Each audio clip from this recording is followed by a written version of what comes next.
ॐ नमो भगवते वासुदेवाय।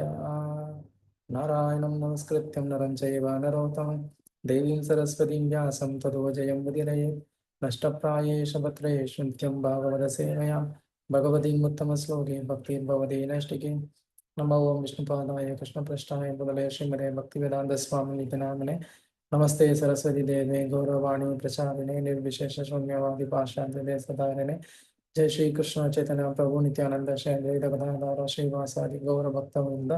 हरे कृष्ण कृष्ण कृष्ण हरे हरे हरे राम राम राम हरे हरे. பக்தர்கள் அனைவரையும் நம்முடைய பக்தி விருட்ச வகுப்புக்கு வரவேற்பதில் சந்தோஷம். நான் பேசுறது கேட்குது இல்லையா? கேக்குது பிரபுஜி. S, thank you. ஸோ போன வகுப்புல நாம எப்படி பக்தி யோகம் அப்படிங்கிறது நித்தியமானது அப்படிங்கிறத நாம பார்த்தோம். அந்த பக்தி யோகம் அப்படிங்கிறத எப்படி பண்றது அது நமக்கு தெரியணும் இல்லையா? ஸோ அதுதான் நாம இன்னைக்கு பார்க்க போறோம். ஒரு நபர் அவர் அவருக்கு பிடித்த ஒரு நபருக்கு மேல உள்ள தன்னுடைய அன்பை வெளிப்படுத்தணும் அப்படின்னு நினைக்கிறார். ஸோ அதுக்கு அவர் யோசிக்கிறார், எந்த மாதிரி என்னுடைய அன்பு நான் அவருக்கு வெளிப்படுத்தணும் அப்படின்னு அவர் ஆலோசனை பண்ணி பார்க்கும்போது அவருக்கு தோணுனது, இந்த மாதிரி ஒரு கன்றுக்குட்டி, அந்த கன்றுக்குட்டி எப்படி அம்மா கிட்ட போறதுக்கு அது எவ்வளவு தூரம் ஒரு ஆர்வமா இருக்கும். அந்த அம்மாவை பார்த்த உடனே அம்மா கிட்ட அது துள்ளி குதிச்சு ஓடும் இல்லையா? அந்த மாதிரி நான் ஒரு அன்பை நான் வெளிப்படுத்தணும் அப்படின்னு அவர் நினைக்கிறார், தனக்கு பிரியமான அந்த நபரை பார்க்கும்போது. அப்போ அந்த நபர் நான் எவ்வளவு அவருக்கு மேல அந்த அன்பு வச்சிருக்கிறேங்கிறத அவங்க புரிஞ்சுப்பாங்க அப்படின்னு அவர் நினைச்சார். அதுக்கப்புறமா யோசிச்சாரு, மேபி இன்னொரு இது கரெக்டா இருக்குமா, இல்லைன்னா எப்படி இன்னொரு விதத்துல நான் என்னுடைய அன்பை வெளிப்படுத்துறது அப்படின்னு யோசிக்கும் போது ஒரு பறவை இருக்கு. அந்த பறவைக்கு குட்டிங்க இருக்கிறாங்க, குஞ்சு பறவைகள் இருக்கு. அந்த பறவைகள் எப்படி எப்போது தன்னுடைய அந்த தாய் பறவையானது திரும்ப வரும் அப்படின்ற அந்த ஒரு எதிர்பார்ப்போட எப்படி காத்திருக்குமோ, அந்த விதத்துல நான் காத்திருக்கிறது அவங்களுக்கு மேல நான் வச்சிருக்கக்கூடிய ஒரு அன்பை வெளிப்படுத்துறதா அவர் நினைச்சாரு. அப்புறமா யோசித்தாரு, இதை விட இன்னும் ஏதாவது யோசிக்க முடியுமா, எப்படி அந்த அன்பை வெளிப்படுத்துறது எந்த மாதிரி அப்படின்னு அவர் யோசிக்கும் போது ஒரு பெண் தன்னுடைய விருப்பமான ஒரு நபர், கணவன் இல்ல காதலன் யாரோ ஒருத்தர், பல நாட்கள் அவரை பார்க்கல. பல நாட்கள் கழிச்சு அவர் பார்க்கறதுக்காக வரப்போறாருங்கிறது தெரிய வருது. அப்போ அந்த பெண் தன்னுடைய மனதிற்கு விருப்பமானவரை வரவேற்கிறதுக்கு, அவரை பார்க்கறதுக்கு, அவரை திருப்திப்படுத்துறதுக்கு எந்த மாதிரியான விதத்துலலாம் ஆலோசனை பண்ணிட்டு இருப்பாங்களோ, என்ன மாதிரிலாம் அவங்க ரெடி ஆகிட்டு இருப்பாங்களோ, அப்படி நான் என்ன ஆகணும், அந்த எனக்கு மனதுக்கு பிடித்தமான ஒரு நபருக்கு மேல நானும் என்னுடைய அந்த ஒரு அன்பை வெளிப்படுத்தணும் அப்படின்னு அவர் யோசிச்சார். இப்போ இந்த 3 உதாரணத்துல 3மே அந்த உதாரணத்துல இருந்து நம்ம என்ன தெரிஞ்சுக்கிறோம், எதை பெஸ்ட்னு சொல்லலாம், சொல்லுங்க பார்க்கலாம். கிளாஸ் ஆரம்பிக்கிறதுக்குள்ளேயுமே பிரபு கேள்வியை கேட்டாரு அப்படின்னு நினைக்கிறீங்களா? உங்களுக்கு தெரியாதது ஒன்றுமில்லை, நான் எப்பயும் கேள்வி கேட்காம இருக்கிறது கிடையாது. ஹரே கிருஷ்ணா, நல்ல கொஸ்டின். தாய்க்காக ஏங்குற மாதிரி அந்த இது எனக்கு பிடிச்சது பிரபு. பறவை, குஞ்சு பறவை. குஞ்சு பறவை தாய்க்கிட்ட ஃபர்ஸ்ட் எக்ஸாம்பிள் சொன்னீங்களே. ஆ ஓகே, நீங்க அதை சொல்லிட்டீங்க. ம் ஓகே, வேற யாராவது எந்த எக்ஸாம்பிள் பெஸ்ட்னு நினைக்கிறீங்க, ஏன் நினைக்கிறீங்க அதையும் சொல்லுங்க. ஹரே கிருஷ்ணா பிரபு. ம் இந்த எக்ஸாம்பிள்ஸ் எல்லாம் நல்லா தான் இருக்கு. ஆனா இது ஒன்லி ஃபார் மெட்டீரியல் தான் பிரபு. இது வந்து ரொம்ப ஸ்டாண்டர்டா இருக்காது பிரபு. ஏன்னா இந்த தாய் பறவையும் குஞ்சையும் எடுத்துட்டா கூட அந்த குஞ்சுக்கு கொஞ்ச நாள் ஆயிடுத்துன்னா அது எப்படியும் அம்மாவை விட்டுட்டு போயிடும். ஓகே, அம்மாவோடவே இருக்க போறது இல்ல. அந்த வெரி மாதிரி குட். காதலனும் மனைவியும் எடுத்துட்டாலும் கூட ம் it is not a very permanent relationship. எங்கேயாவது ஓகே, ஒரு இடத்துல நிச்சயமா ஒரு பிரேக்கப் வந்துடும் அப்படின்னு நான் நினைக்கிறேன். ஆனா எனக்கு அது எக்ஸாக்டா சொல்ல தெரியல பிரபு. மெட்டீரியலான ஒரு உதாரணம் தான். பட் ஆமா, ஆனாலும் இது மூணுல எது வந்து பெஸ்டா இருக்கும்னு நினைக்கிறீங்க, அது நான் கேக்குறேன். பரவாயில்ல, மெட்டீரியல் எக்ஸாம்பிள் தான். மூணுல எது பெஸ்டா இருக்கும்னு நினைக்கிறீங்க? மூணுல எது பெஸ்ட் இருக்குன்னு சொன்னா ஆடிங் டு மாதாஜிஸ் திங்ஸ் அந்த குஞ்சு பறவையும் தாய் பறவையும் தான். ஏன்னா அந்த குஞ்சுக்கு வந்து ஒண்ணுமே தெரியாது. அதனால ம் வந்து அந்த அம்மா வந்து அதுக்கு எல்லாமே சொல்லி கொடுக்கணும். அதை ரொம்ப டேக் கேர் பண்ணிக்கணும் அன்டில் அது வந்து நல்லா ஒரு ஃப்ளை பண்ற அளவுக்கு வந்து தன்னைத்தானே பாத்துக்கிற அளவுக்கு வந்ததுக்கு அப்புறம் தான் அது அம்மாவை விட்டே ம், போகும். ம், அதனால அது கொஞ்சம் பரவாயில்லன்னு தோன்றது. இந்த ம். பாக்கி ரெண்டும் வந்து எல்லாரும் வந்து அப்படியே தெய்வ தாய்களா இருக்கீங்களே. இப்படி இல்ல ஒரு பிரபு. தாய், இப்படி ஒரு தாய்கள் கிடைக்கலன்னு நம்ம கொடுத்து வச்சிருக்கணும். இல்ல பிரபு, இட் இஸ் ட்ரூ இந்த ரியாலிட்டி இல்லையா? என்ன பிரபுஜி, இது ஒரு முகம்தான் பிரபுஜி. ஆமா, அதுதான் மத்தாஜி நான் முதல்லயே சொல்லிட்டேன். இது வந்து பர்மனண்டா கிடையாது. ஓகே, ஆனாலும் அந்த தாய் பறவைகிட்டயும் ஒரு ஒரு ஸ்டபர்னஸ் இருக்கும். அன்டில் அந்த குஞ்சு வந்து பறந்து போற அளவுக்கு அத வந்து ம், நெறைய பறவைகள பத்தி நம்ம கேள்விப்பட்டிருக்கோம். அது அத விடாது. அது தொரத்தி தொரத்தி அடிக்கும். அது பறக்கிறது இல்ல. அது இப்படி பண்ணும், அப்படி பண்ணும். ஈவன் இந்த அனிமல்ஸ் கூட எடுத்துட்டு இருக்கோம். குரங்கும் ஒரு மாதிரி, பூனையும் ஒரு மாதிரி. Okay, fine. வேற யாராவது இந்த மூணுல எது பெஸ்ட்னு நினைக்கிறீங்க? ஹரே கிருஷ்ணா மாதாஜி, பிரபுஜி. கிளம்ப வந்தீங்களா?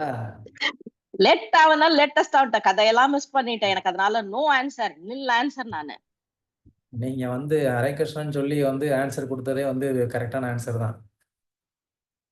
Hari bol Prabhuji. So nice. Thank you Prabhuji. Thanks to everyone. Thanks to everyone. ரொம்ப நன்றி வந்ததுக்கு. எஸ், ஆ சொல்லுங்க. வேற யாராவது மூணு எக்ஸாம்பிள்ல எது வந்து பெஸ்ட்னு நினைக்கிறீங்க? ஹரே கிருஷ்ணா பிரபுஜி. ஐம் சாரி, நான் கொஞ்சம் லேட்டா அதுல ஜாயின் பண்ண. தேர்ட் என்ன சொன்னீங்கன்னு தெரியல பிரபுஜி. எனக்கு ஒண்ணு அந்த அம்மாவும் பேபியும், இன்னொன்னு காதலன் காதலி. தேர்ட் என்ன சொன்னேன் பிரபுஜி? இல்ல, அதுதான் ஃபர்ஸ்ட் சொன்னது. ஒரு கன்றுக்குட்டி வந்து தாய் பசு கிட்ட வந்து அந்த ஒரு அன்போட ஓடுறது, அதை பார்த்த உடனே அந்த தாய் கிட்ட. சரி, கான்டெக்ட் புரிஞ்சது பிரபு. என்ன கேள்வி உங்கள்ட்ட? மூணாவது பிரபுஜி, ரெண்டு தானே இருக்கு. அந்த மூணுல எந்த எக்ஸாம்பிள் வந்து பெஸ்ட் அப்படிங்கறதான் கேள்வி. பிரபு ஆக்சுவலா எல்லா நீங்க 4 சொன்ன மாதிரி இருக்கு பிரபு. ஒண்ணு வந்து கன்றுக்குட்டி, அதுதான் எனக்கு பிடிச்சது. ஃபர்ஸ்ட் ஒரு கன்றுக்குட்டி மாடு கிட்ட ஓடுறது, இன்னொன்னு பறவை தாய் பறவை வந்து குழந்தைகிட்ட இருக்கிற பாசம், மூணாவது வந்து காதலன் காதலி, நாலாவது வந்து ரொம்ப நாளா ஹஸ்பண்ட பார்க்காம அந்த ஹஸ்பண்டோ இல்ல ஒய்ஃபோ அதுதான். ஊர்ல இருந்து வராங்க. Same. 4 அவளோட பிரபு வாய்ஸ்லயே தப்பு எவ்வளவு ஏக்கம் தெரியுது. தப்பு. ஆக்சுவலா காதலன் காதலியும் ஹஸ்பண்ட் அண்ட் ஒய்ஃபும் வேற பிரபு. இல்ல, நான் ரெண்டுமே வந்து ஒன்னாதான் நான் சொன்னேன். நீங்க ஒண்ணா சொல்லிட்டீங்க. சரி சரி சரி, ஓகே. எனக்கு வந்து அந்த தாய் பசு தான் எனக்கு ரொம்ப பிடிச்சது. கண்ணுக்குட்டி அதுதான் பாக்குறதுக்கும் ரொம்ப அழகா இருக்கும். ஆமா, பறவையும் நல்லா இருக்கும், அழகா இருக்கும். அது வந்து ஆணுக்கு வாயை திறந்துட்டு இருக்கும்போது வந்து சாப்பாடு கொடுக்கறது, அதுவும் பியூட்டிஃபுல். அந்த கண்ணுக்குட்டி மாதிரி பியூட்டிஃபுல் ஒண்ணுமே கிடையாது பிரபு. எனக்கு அப்படி பிடிக்கும். அது ஓடி அச்சோ, போய் அம்மாவோட பவானி. மடியை அத அது கழட்டி தாய்மை. விடுவாள்ல, கழட்டி விட்டோட ஆமா. ஓடி போய் குடின்னும் போது ஓடி வரும் பாரு. Oh my God, I ஓடி know. போய் Yeah. அப்பா அந்த அழகு. பிரபுஜி, பிரபுஜி, ஃபர்ஸ்ட் மூணுமே தான் உங்களுக்கு மூணுமே பிடிச்சிருக்கு பிரபுஜி. பிரபு, உங்க கொஸ்டின் வந்து இதுல எது வந்து மோகம் ஜாஸ்தியான? திரும்ப ரிப்பீட் கொஸ்டின். அதை ரிப்பீட் பண்ணியே டயர்ட் ஆயிடுவேன். அதே தானே. இந்த மாதிரி மர மண்டையெல்லாம் வச்சிருந்தீங்கன்னா அப்படிதான். திரும்ப சொல்லுங்க. இதுல உங்களுக்கு அந்த எது கேள்வி ரொம்ப என்னன்னா, பிடிச்சதுன்னு கேட்டாங்க. எது ரொம்ப பிடிச்சதா? சரி மாமி ஒருத்தர் வந்து இல்ல அன்பை வெளிப்படுத்தக்கூடிய விதத்துல இந்த 3 எக்ஸாம்பிள்ல எது பெஸ்ட்ங்கிறது தான் என்னுடைய கேள்வி. பிரபுஜி 3மே பெஸ்ட் பிரபு. 3மே பெஸ்ட். ஏன்னா நான் சொல்றேன், வேலிடேட் பண்றேன். ஏன்னா சொல்லுங்க. 3த்துலயுமே வந்து ஒரு சென்ஸ் ஆஃப் செப்பரேஷன் இருக்கு பாருங்க அப்படின்னு நான் நினைக்கிறேன். ம்ஹும். அந்த அந்த விரகதாபம், அந்த விரகதாபம்ன்றத நம்ம அசிங்கமாவும் எடுத்துக்கலாம், ஜெனியூனாவும் எடுத்துக்கலாம். But Okay. எல்லாத்துலயுமே வந்து அந்த செப்பரேஷன்ன்றது ஆஸ்பெக்ட் இருக்கிறதுனால 3மே அழகுதான் Prabhu. Right? we are looking forward for that relationship. 3மே வந்து அழகான ஒரு இதுன்னு நான் நினைக்கிறேன். Very good. ஒரு நல்ல ஒரு பாயிண்ட் ஆஃப் வியூல வந்து செப்பரேஷன்ற ஒரு வார்த்தையை நீங்க ஆட் பண்ணது வந்து அந்த ரிலேஷன்ஷிப்கான ஒரு வேல்யூ அங்க வந்து அது கொடுக்குது. குட். பட் பெஸ்ட் எது அப்படிங்கிறது என்னுடைய கேள்வி. நல்ல ஒரு செப்பரேஷன்ங்கிறத ஸோ அந்த வார்த்தையை சொல்லி அந்த ரிலேஷன்ஷிப்பை கரெக்டா வந்து கொண்டு வந்துட்டீங்க. அது இதுல பெஸ்ட் அப்படின்னு பெஸ்ட் இதுல எதுவுமே கிடையாது பிரபு. ஒன்லி கிருஷ்ணாட்டேந்து நம்ம தனித்துவம் பற்றிருக்கோன்றதுதான் பெஸ்ட். பிலாசபி கொட்டுது இல்ல 3 நிமிஷமா. அதாவது இந்த 3 உதாரணத்துல வந்து முதல் உதாரணம் நான் சொன்னேன், ஒரு கன்றுக்குட்டி வந்து தாயை நோக்கி போறது. இன்னொன்று வந்து ஒரு பறவை வந்து ஒரு பறவை அதை குஞ்சு அது வந்து தன்னுடைய தாய்க்காக வந்து காத்திருக்கிறது அப்படின்னு சொல்லிட்டு. இப்போ இந்த குஞ்சு பறவையானது தாய்க்கான அந்த ஒரு ஏக்கத்துல இருக்கு, என்னுடைய அம்மா திரும்ப எப்போ வருவாங்க அப்படின்னு சொல்லி. ரொம்ப வந்து ஒரு என்ன சொல்றது, ஒரு பயங்கரமான ஒரு ஏக்கம் தான். 2 ரீசன். ஒன்று என்னன்னா, தனியா இருக்கிறோம், வேற ஏதாவது பெரிய பறவை வந்து தூக்கிட்டு போயிடுச்சுன்னா உயிர் பயம், அதுக்காகவும் வந்து இருக்கு. இன்னொன்று வந்து அந்த குஞ்சு பறவை தன்னுடைய உணவை தானே தேடிக்க முடியாது. அப்ப அந்த பசியிலேயே வந்து என்ன பண்ணும், அந்த குஞ்சு பறவை வந்து கத்திக்கிட்டே இருக்கும். ஸோ இப்போ இந்த குஞ்சு பறவை தாய் தன்கிட்ட திரும்ப வரணும் அப்படிங்கிறதுக்கு 2 நோக்கம் இருக்கு. ஒன்று வந்து என்ன, தன்னுடைய பாதுகாப்பு, இன்னொன்று வந்து உணவு. ஸோ இந்த 2 தான் வந்து அந்த இடத்துல அதிகமா இருக்கே தவிர, தாய்க்கு மேல உண்மையான ஒரு அன்பு இருக்கா, பாசம் இருக்கா அப்படின்னு வந்துட்டு நாம சொல்ல முடியாது. அது ஒரு காரணம். அப்படிங்கும்போது இந்த இடத்துல வந்து அந்த செப்பரேஷன் அப்படிங்கிறது வந்து எதனால, அந்த செப்பரேஷனால அவங்க வந்துட்டு அந்த ஒரு ஏக்கமா இருக்கிறாங்களே, அது எதனாலனா இந்த 2 காரணம். ஒன்று வந்து உணவு, இன்னொன்று வந்து பயம். ஸோ அதனால வந்து இந்த இடத்துல அந்த ஒரு ஏக்கம், அந்த அன்புக்கான ஒரு ஏக்கம் அப்படிங்கிறது வந்து ஒரு காரணத்தோட இருக்கிறதுனால, இதை நாம வந்து என்ன பண்ண முடியாது, ஒரு உயர்தரமான ஒரு அன்பா, ஒரு அன்பின் வெளிப்பாடா இதை நம்ம வந்து சொல்ல முடியாது. ஷாக்கிங்கா இருக்கும்னு நினைக்கிறேன். 2வது பசு கிட்ட கண்ணுக்குட்டி வந்து போறது அப்படிங்கிறதையும் நான் சொன்னேன். ஸோ சேம், கண்ணுக்குட்டி பசு அந்த தன்னுடைய தாய்கிட்ட போகணும்னு நினைக்கிறது, அங்க வந்து அட்லீஸ்ட் அங்கேயும் 2 காரணம் இருக்கு. ஒன்று வந்து கண்ணுக்குட்டிக்கு தன்னுடைய தாய் வந்து ரொம்ப அன்போட வந்து அந்த தாய் பசு கண்ணுக்குட்டியை வந்து லிக் பண்ணும். அது நம்ம வந்து பார்த்துருப்போம். அது வந்து அதுக்காகவும் அந்த கண்ணுக்குட்டி ஏங்குது. அதே நேரத்துல தன்னுடைய தாய்கிட்ட இருந்து தனக்கு தேவையான உணவு இருக்கு, அதையும் வந்துட்டு அதுக்காகவும் வந்து ஏங்குது. ஸோ அதுவும் அந்த தாய் தன்னுடைய அதாவது தன்னுடைய குழந்தை அந்த குட்டிக்கு கண்ணுக்குட்டிக்கு வந்துட்டு அந்த உணவை கொடுக்கும்போது அந்த தாய்க்கு வந்துட்டு ஒரு ஆனந்தம் அப்படிங்கிறது வந்து நம்மளே கண்குருடாத வந்து பார்க்க முடியும்.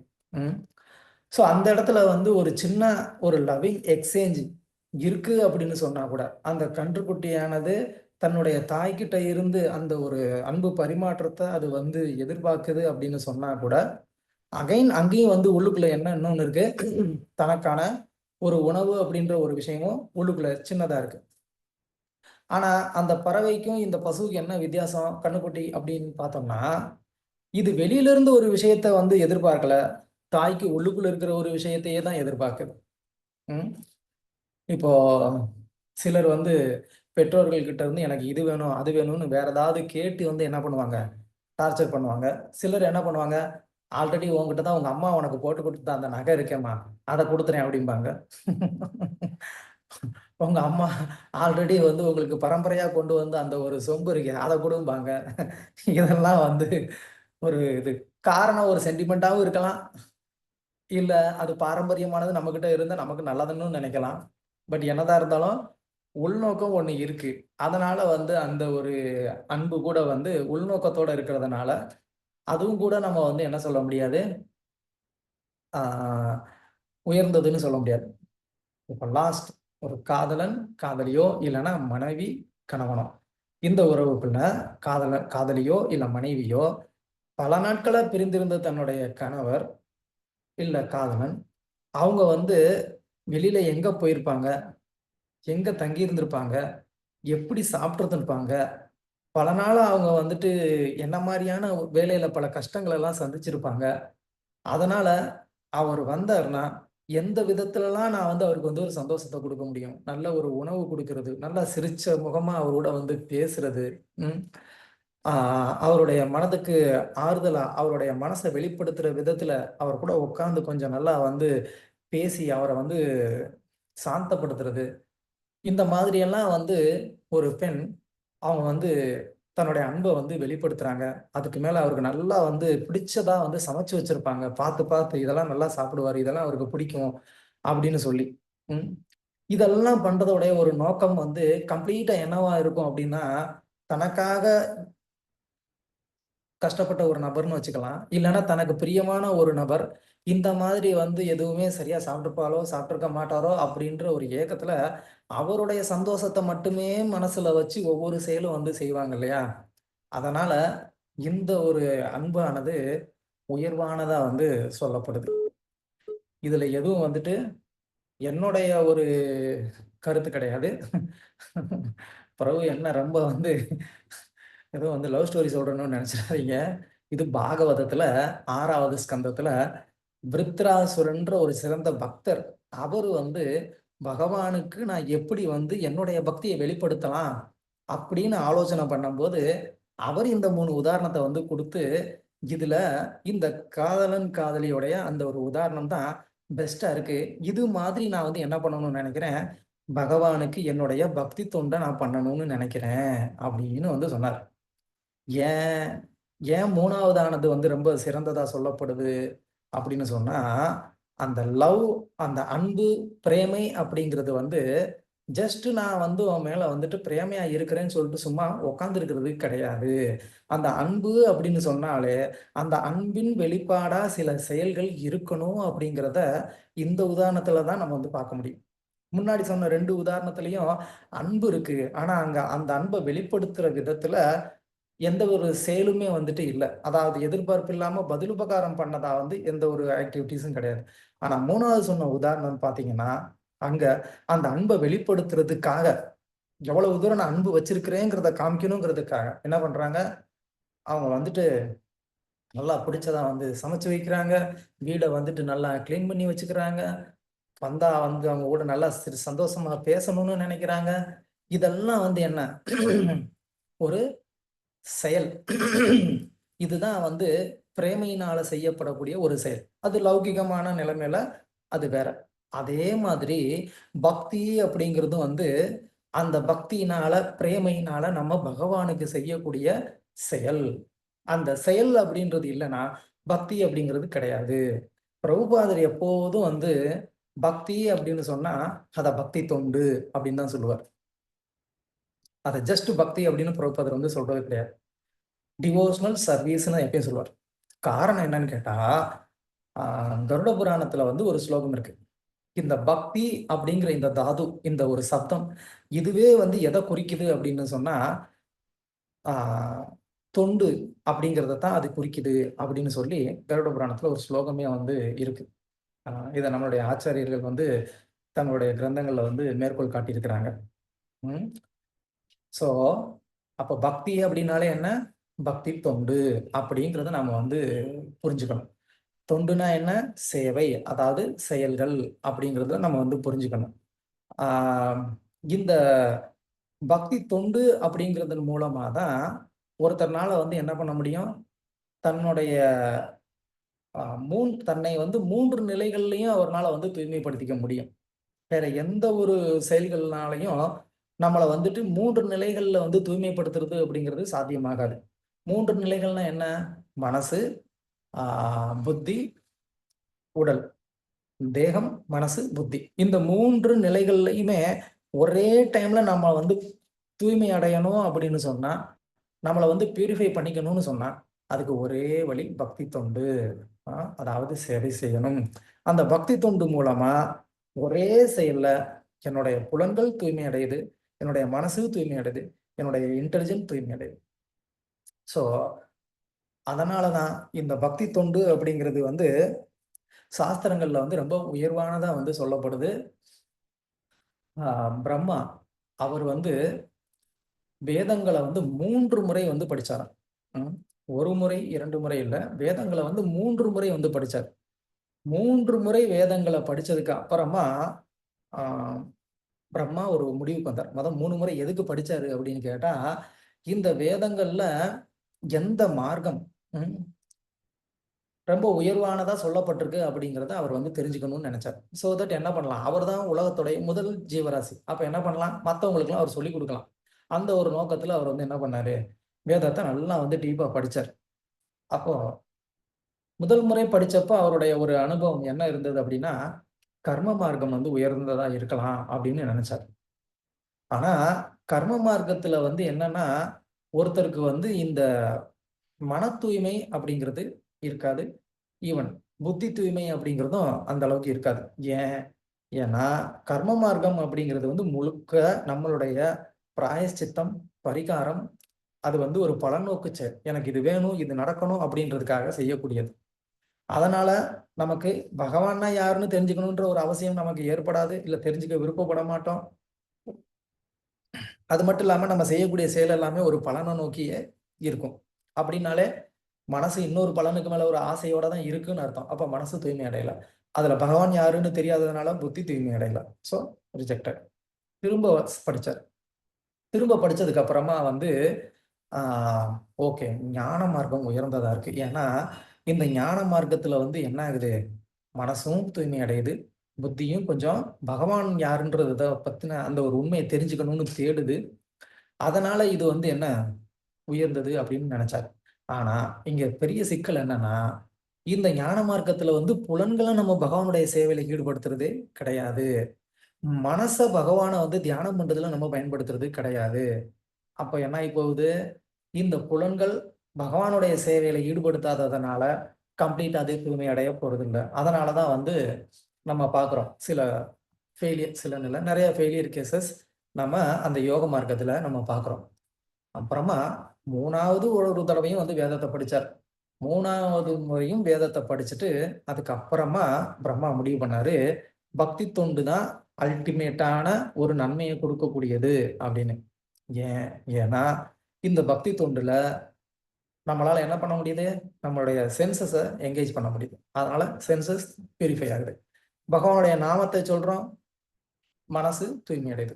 பகவத்கீதை, பாகவதம் படிக்கிறோம், நம்மளுடைய புத்தி தூய்மை அடையுது. ஸோ இந்த விதத்துல இந்த பக்தி தொண்டு நம்மளை வந்து என்ன பண்ணுது, கம்ப்ளீட்டா வந்து பியூரிஃபை பண்ணுது.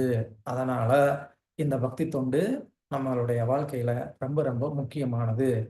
ஸோ இந்த பக்தி தொண்டை எப்படி பண்ணணும் அப்படிங்கிறது நம்ம தெரிஞ்சுக்கணும் இல்லையா? ஸோ பக்தி தொண்டுனா என்ன, அது எப்படி, இதெல்லாம் நம்ம தெரிஞ்சுக்கணும். அதுதான் வந்து நாம இன்னைக்கு பார்க்க போறோம். Okay, let us start. Super Prabhu, super super super சூப்பரான super, very nice. Okay, start பண்ணுவோம், இன்னும் முடிக்கல. தேங்க்யூ பிரபு. ஹரே கிருஷ்ணா. ஹரே கிருஷ்ணா பிரபுஜி. யாராவது நான் வாசிக்கட்டுமா பிரபுஜி? மேல இருக்கிறது தெரியல பிரபுஜி. இல்ல, பக்தி யோகம், பக்தி யோகம், பக்தி தொண்டு. பிரபுஜி இன்னைக்கு நான் ஸ்லோகம் வாசிக்கிறேன், தப்பு இருந்தா சொல்லுங்க. ஸ்ரீ பிரஹலாத உவாச்ச ஸ்ரவணம் கீர்த்தனம் விஷ்ணு ஸ்மரணம் பாத சேவனம் அர்ச்சனம் வந்தனம் தாஸ்யம் சங்கியம் ஆத்ம நிவேதனம் ஆதி பும்சார்பித விஷ்ணேன பக்தி சேன் நவ லக்ஷண கிரியேத பவதி அந்தாதன் மன்யே தீதம் உத்தமம். மொழிபெயர்ப்பு பிரகலாத் ரைட்டா பிரபுஜி? தப்பு விட்டேனா ஸ்லோகத்துல? ஓகேவா? தெரியுது பிரபுஜி. மொழிபெயர்ப்பு பிரகலாத மகாராஜன் கூறினார், பகவான் விஷ்ணுவின் உன்னதமான நாமம், ரூபகுணங்கள், உபகரணங்கள் மற்றும் லீலைகள் ஆகியவற்றை பற்றி கேட்டல் மற்றும் பாடுதல், இவற்றை நினைத்து கொண்டிருத்தல், பகவானின் தாமரை பாதங்களுக்கு தொண்டு செய்தல், பகவானுக்கு 16 வகையான உபச்சாரங்களை செய்தல், பகவானை துதித்தல், அவரது சேவகனாய் இருத்தல், பகவானை தனது உற்ற நண்பனாக நினைத்தல், அனைத்தையும் அவருக்கு அர்ப்பணம் செய்தல், அதாவது மனோ வாக்கு காயம் ஆகியவற்றினால் அவருக்கு சேவை செய்தல் ஆகிய இந்த 9 முறைகள் தூய பக்தி தொண்டுகளாக ஏற்றுக்கொள்ளப்படுகின்றன. 9 முறைகளின் மூலமாக தன் வாழ்வையே ஸ்ரீ கிருஷ்ணரின் சேவைக்காக அர்ப்பணித்துள்ளவன் பூரண அறிவை பெற்றிருப்பதால் அவன் மிகவும் கற்றறிந்தவன் என்பதை புரிந்து கொள்ள வேண்டும். பொருளுரை. ஸ்ரீ பக்தி சித்தாந்த சரஸ்வதி தாக்கூர் தமது தாந்தியத்தில் பின்வரும்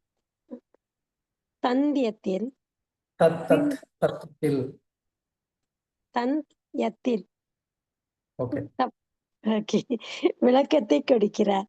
ஸ்ரீமத் பாகவதம், பகவத்கீதை மற்றும் இது போன்ற அங்கீகரிக்கப்பட்ட சாஸ்திரங்களில் விவரிக்கப்பட்டுள்ளது போல் பகவானின் புனித நாமத்தையும் அவரது ரூப குணங்கள், பரிவாரம் மற்றும் லீலைகளை பற்றிய வர்ணனைகளை பற்றியும் கேட்பதையே ஸ்ரவணம் என்று சொல் குறிப்பிடுகிறது.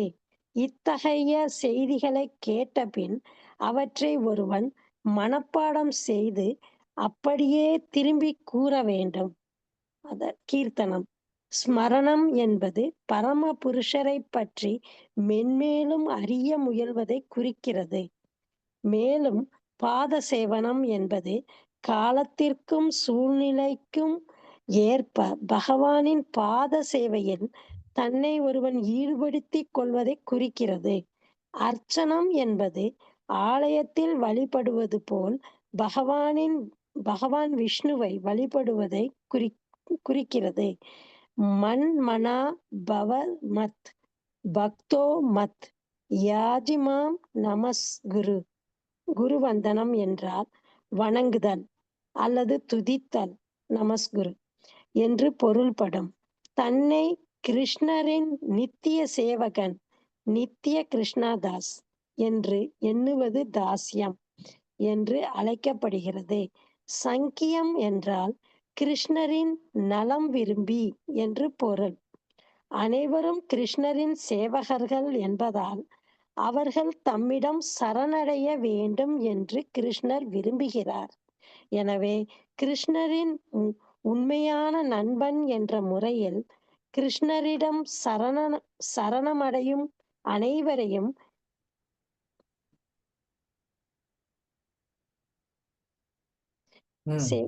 சேவகர்கள் என்பதால் அவர்கள் தம்மிடம் சரணமடைய வேண்டும் என்று கிருஷ்ணர் விரும்புகிறார். எனவே கிருஷ்ணரின் உண்மையான நண்பன் என்ற முறையில் கிருஷ்ணரிடம் சரணமடையும் அனைவரையும் வேண்டிக் கொள்வதன் மூலமாக இந்த தத்துவத்தை ஒருவன் பிரச்சாரம் செய்ய வேண்டும். ஆத்ம நிவேதனம் என்றால் உடல், மனம், புத்தி உட்பட தன்னிடமுள்ள அனைத்தையும் ஸ்ரீ கிருஷ்ணரிடம் அர்ப்பணம் செய்தல் என்று பொருள்படும்.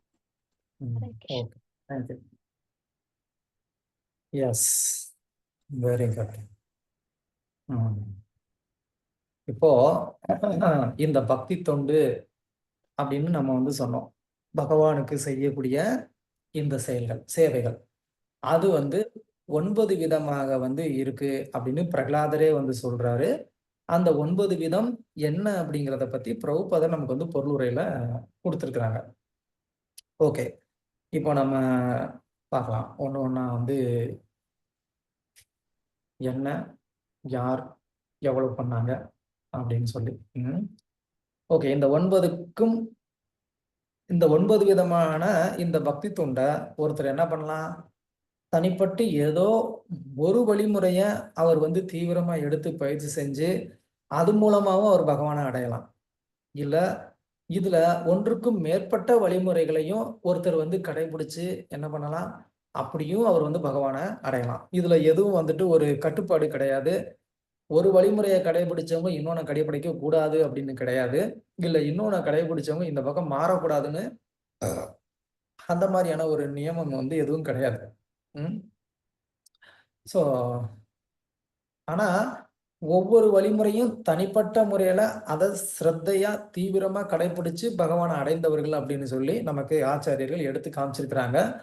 அதை பத்தி யாருக்காவது ஏதாவது தெரிஞ்சா சொல்லுங்க. ஒரு ஒரு வழிமுறைக்கும் யார் வந்து உதாரணமாக நம்முடைய ஆச்சாரியர்களால எடுத்து காட்டப்பட்டாங்க அப்படின்னு சொல்லி. அதுக்கப்புறமா ஒண்ணு நம்ம வந்து டிஸ்கஸ் பண்ணுவோம். ஹரே சொல்லுங்க. கிருஷ்ண பிரபுஜி. ம்.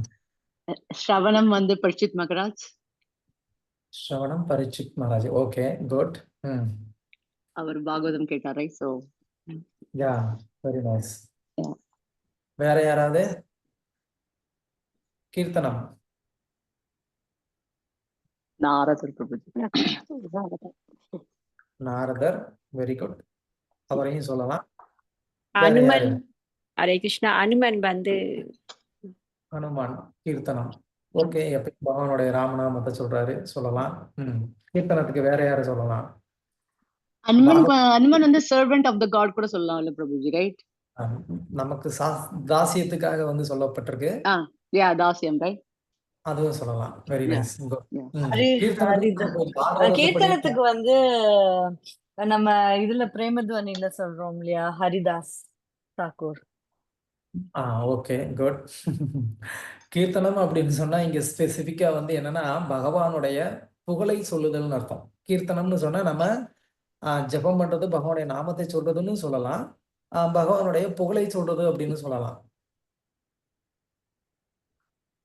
சோ பகவானுடைய புகழை வந்து பாடியே, அதாவது அவருடைய உன்னதமான புகழ சொல்றது என்ன? பிரபுபாதத்துல தவிர யாரும் சொல்ல முடியும்? உலகம் ஃபுல்லா பரப்பிட்டார். கீர்த்தனத்துக்கு அப்புறம் அவர்தான் சொல்லணும். பகவானோட புகழ வந்து சொல்றதும் பரப்புறதும் தன்னுடைய முழு தொண்டா பண்ணின பிரபுபாத தவிர யார் பிரபு இதுல? Bad girl, you took my answer. பக்தி சித்தாந்த சரஸ்வதி கோஸ்வாமி ஸ்ரீலா பிரபுபாத். ஓகே, கீர்த்தனத்துக்கு நம்முடைய ஆச்சாரியர்கள் வந்து சுகதேவ கோஸ்வாமி வந்து மேற்கோள் காட்டுறது உண்டு. பிரபுபாதர் நிஜமாவே அது கரெக்ட் தான். நம்மளுடைய புக்ல அது போட்டுக்குவோம். பட் பாகவதத்துல அது வரல. பாகவதத்துல வந்து சுகதேவ கோஸ்வாமி. பாகவதம் அதனால வந்து அப்டேட்டட் ஆளு பிரபு, அப் டு டேட் இல்ல இல்லையா? கலியுகத்துக்கு தகுந்த ஆளுங்களே நம்ம பேசணும் பிரபு. தப்பு இல்ல, பிரபுபாதருங்கிறது 100% கரெக்ட் தான். ஸ்மரணம். ஸ்மரணம் யாரு? பிரகலாத் மகராஜ். Very good. ஸ்மரணத்துக்கு பிரகலாதர். பாத சேவனம் லக்ஷ்மி தேவி. Very good, Lakshmi Devi. அர்ச்சனம்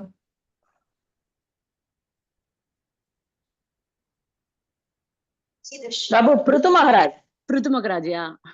எஸ், வெரி குட். வந்தனம்.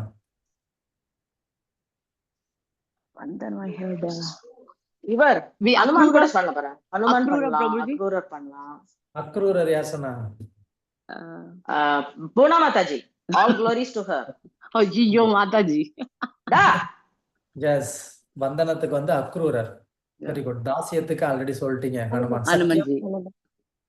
ஏன் பிரபு இவர் கூட சொல்லலாம். Arjun. Yes, very good. Arjunan. சக்கியத்துக்கு அர்ஜுனன். ஆத்ம நிவேதனத்துக்கு யாரு? பலிமகாராஜ். Very good. எல்லாம் பயங்கர டேலண்டடா இருக்கிறீங்களே. அப்ப ராதாராணி வந்து என்னத்துக்கு பிரபு சொல்றது? ராதாராணி இது எல்லாமே சேர்ந்து அவங்க டாப் மோஸ்ட். எஸ், யா. அழகு ராணி. ராதாராணி வந்து கண்டிப்பா ராதாராணி மட்டும் இல்ல, கோபியர்கள் எல்லாருமே ஆத்ம நிவேதனத்துக்கு நம்ம வந்து சொல்லலாம். பட் ராதாராணியோடைய அந்த சேவை வந்து பாகவதத்துல வெளிப்படையா சொல்லல இல்லையா? ஆமா, ராதாராணி வந்து அவ்வளவாவே கொண்டு வரல பாகவதத்துல. அது ஒரு ஆஹ். பெரிய இதே அதனால இருக்கு. கரெக்ட். அதனால நமக்கு ஆச்சரியர்கள் அந்த இடத்துல அதை சொல்லாம பலி மகாராஜர், ஏன்னா பலி மகாராஜரும் வந்து தன்னையே வந்து கம்ப்ளீட்டா வந்து பகவானுக்கு வந்து அர்ப்பணிச்சார். So okay. அதனால பலி மகாராஜர். Very good. ஓகே. இப்போ சிரவணம் அப்படின்னு சொன்னா பகவானை பத்தி கேட்கிறது. இந்த கேட்டல் அப்படிங்கிற இந்த ஒரு வழிமுறையின் மூலமாவே ஒருத்தர் வந்து என்ன ஆக முடியுமா, இந்த பௌதிக உலகத்துடைய கட்டுண்ட நிலைமையிலிருந்து ஒருத்தனால வந்து விடுபட முடியுமா? பகவத்கீதையில வந்து கிருஷ்ணரே வந்து சொல்றாரு, 16வது அத்தியாயம் நினைக்கிறேன். 16வது அத்தியாயத்துல வந்து அவர் சொல்றாரு, இந்த கட்டுண்ட ஜீவாத்மாக்களுக்கு வந்துட்டு ரொம்ப எளிமையான ஒரு வழிமுறை இருக்கு இந்த பௌதிக உலகத்தை விட்டு வெளியில வர்றதுக்கு. என்ன அப்படின்னு சொன்னா, ரொம்ப சிம்பிளா அவங்க வந்து என்ன பண்ணா போதும், என்னைய பத்தி கேட்டா போதும் அப்படின்னு வந்து சொல்றாரு. அந்த அளவுக்கு இந்த சிரவணத்துக்கு வந்து ஒரு முக்கியத்துவம் வந்து இருக்கு. ஏன் அப்படின்னு கேட்டா, இந்த சிரவணம் வந்து என்ன பண்ணுது அப்படின்னு சொன்னா, அந்த சிரவணம் ஒருத்தருடைய ஹிருதயத்துக்குள்ள கிருஷ்ணரை ஆட்டோமேட்டிக்கா அது வந்து என்ன பண்ணுது, அது வந்து கொண்டு வந்துருது. இல்ல என்ன சொல்லலாம், ஆல்ரெடி உள்ளுக்குள்ள இருக்கக்கூடிய கிருஷ்ணரை வெளிப்படுத்துது அப்படின்னு வந்து சொல்லலாம். ஆஹ் இப்போ ஒரு உதாரணம் பாகவதத்திலே வந்து சொல்லப்பட்டிருக்கு. ஒரு குளம் இருக்கு. அந்த குளத்துல இருக்கக்கூடிய தண்ணி நம்மலாம் பார்த்துருப்போம். கொஞ்சம் பாசி படிச்சு அத மாதிரிலாம் வந்து இருக்கும் வெயில் காலத்துல. அதுக்கப்புறமா மழை காலத்துல வந்து என்னாகும், நல்லா மழை பெஞ்சு அந்த பாசி எல்லாம் வந்து என்னாகும், ஒரு ஓரமா போயிரும். அப்புறமா அந்த தண்ணி கொஞ்சம் நல்லா வந்து அந்த மழை பெஞ்சு முடிஞ்சதுக்கு அப்புறமா பார்த்தோம்னா, நல்லா வந்து தெளிவா இருக்கும். நம்ம பார்க்க முடியும். தண்ணிக்குள்ள இருக்கிறது கூட சில குளங்கள்ல நம்மளால வந்து பார்க்க முடியும். ஸோ, அது மாதிரி பகவானுடைய இந்த கதைகள் அப்படிங்கிறத வந்து எப்போ ஒருத்தர் காதுனால வந்து கேட்கிறாரோ, அப்போ அந்த பகவானுடைய கதைகள் அப்படிங்கிறது என்ன பண்ணுதான், அது அந்த மலைத்துளி மாரி வந்து என்ன பண்ணுது, அது ஒருத்தருடைய காது வழியா அவருடைய ஹிருதயத்துக்குள்ள போயி, அந்த ஹிருதயத்துல இருக்கக்கூடிய எல்லா விதமான அனர்த்தங்களையும் அது வந்து என்ன பண்ணுது, அது வந்து வெளியேத்துறது மட்டும் இல்லாம, அதுக்குள்ள வந்து கிருஷ்ணரையும் வந்து வெளிப்படுத்துது அப்படின்னு சொல்லி பாகவதம் 2வது ஸ்கந்தத்திலேயே வந்து 8வது அத்தியாயத்துல வந்து சொல்லப்பட்டிருக்கு. ஸோ அதனால இந்த சிரவணம் ஒருத்தரை வந்து என்ன பண்ணுது, அவருடைய பாவத்திலிருந்து அவரை வந்து விடுவிக்குது. அவருடைய குணங்களை வந்து மாத்துது. அவருக்கு பகவானை பத்தின ஞானத்தை கொடுக்குது. பகவானுக்கு மேல பக்தியை கொடுக்குது. அதுக்கப்புறமா அது பகவானே அந்த ஹிருதயத்துல வந்து வெளிப்படுத்துது. இதுக்கு ஒரு நல்ல இன்னொரு ஒரு உதாரணம் வந்து சிரவணம் அப்படின்னு சொன்னாலே நம்ம பாகவத சிரவணம் அப்படிங்கிறதுக்கு நீங்க பரீட்சித் மகாராஜர் கூட வந்து சொன்னீங்க. அதே மாதிரி பாகவதத்தை கேட்டு முக்தி அடைந்த ஒருத்தருடைய சரித்திரம் வந்து கேள்விப்பட்டிருப்பீங்க. அது யாரு?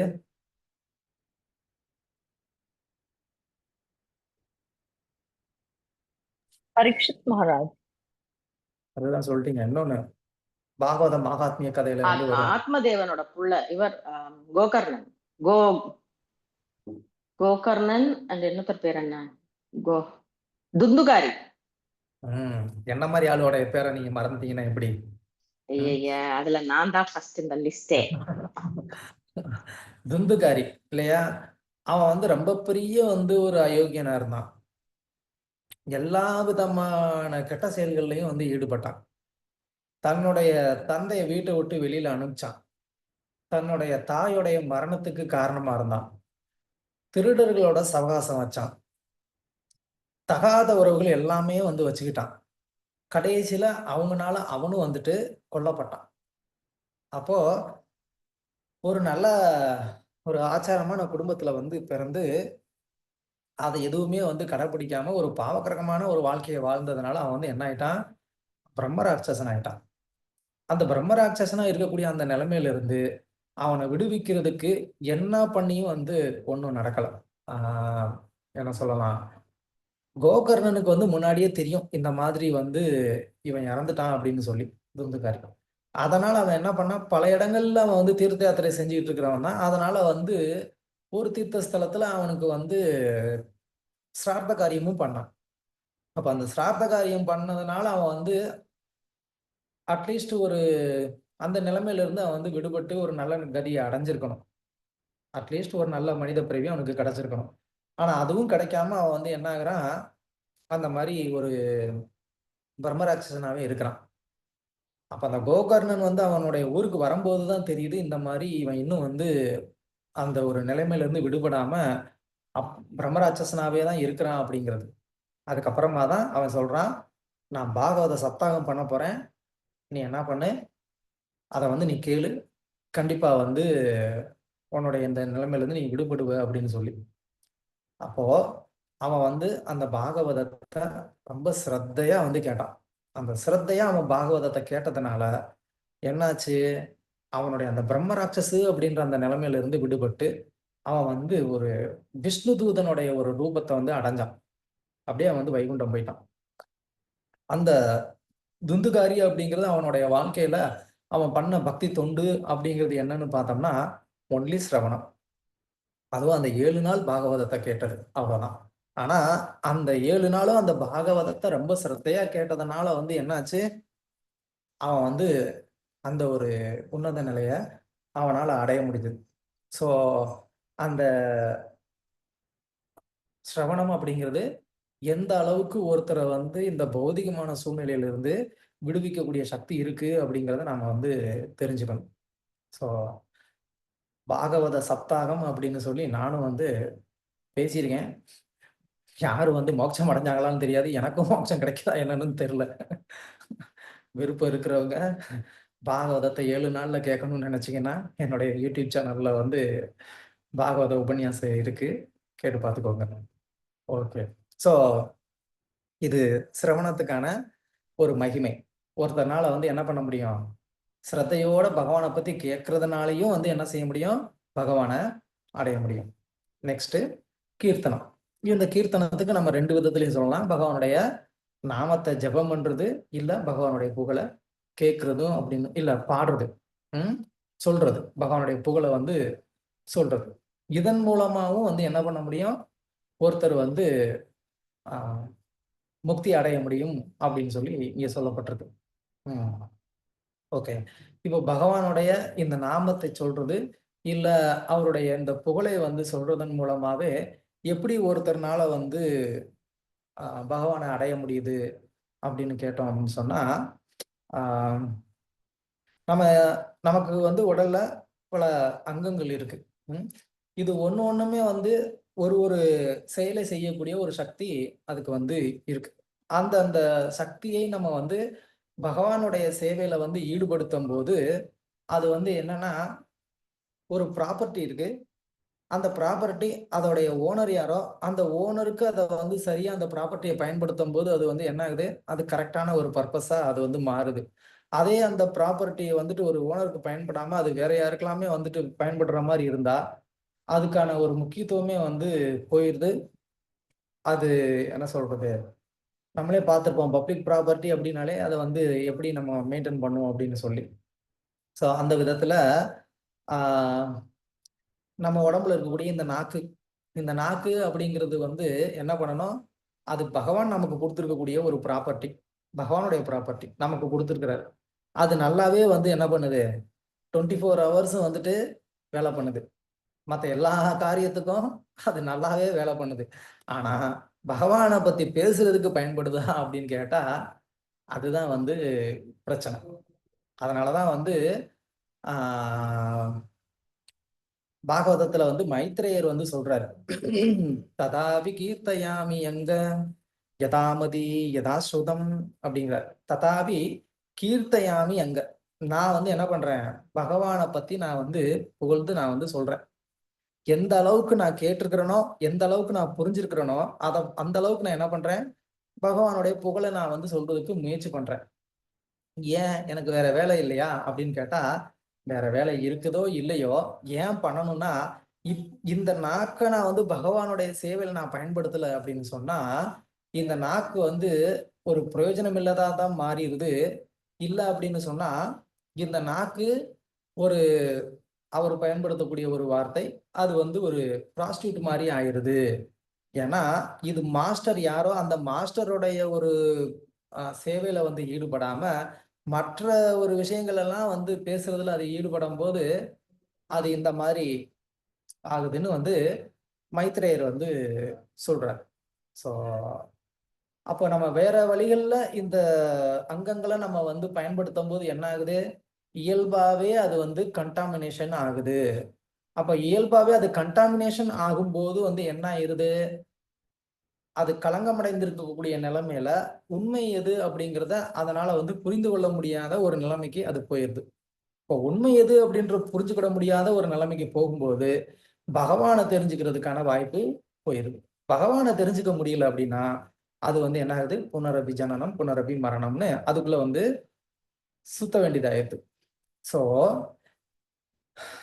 அதனாலதான் ரூப கோஸ்வாமி வந்து உபதேசாமிர்தம்ங்கிற ஒரு கிரந்தத்தை வந்து சொல்லும் போது அதுல வந்து ஆரம்பிக்கும் போதே வந்து என்ன சொல்றாரு அப்படின்னு சொன்னா, வாச்சோ வேகம் அப்படின்னு சொல்லிதான் ஆரம்பிக்கிறாரு.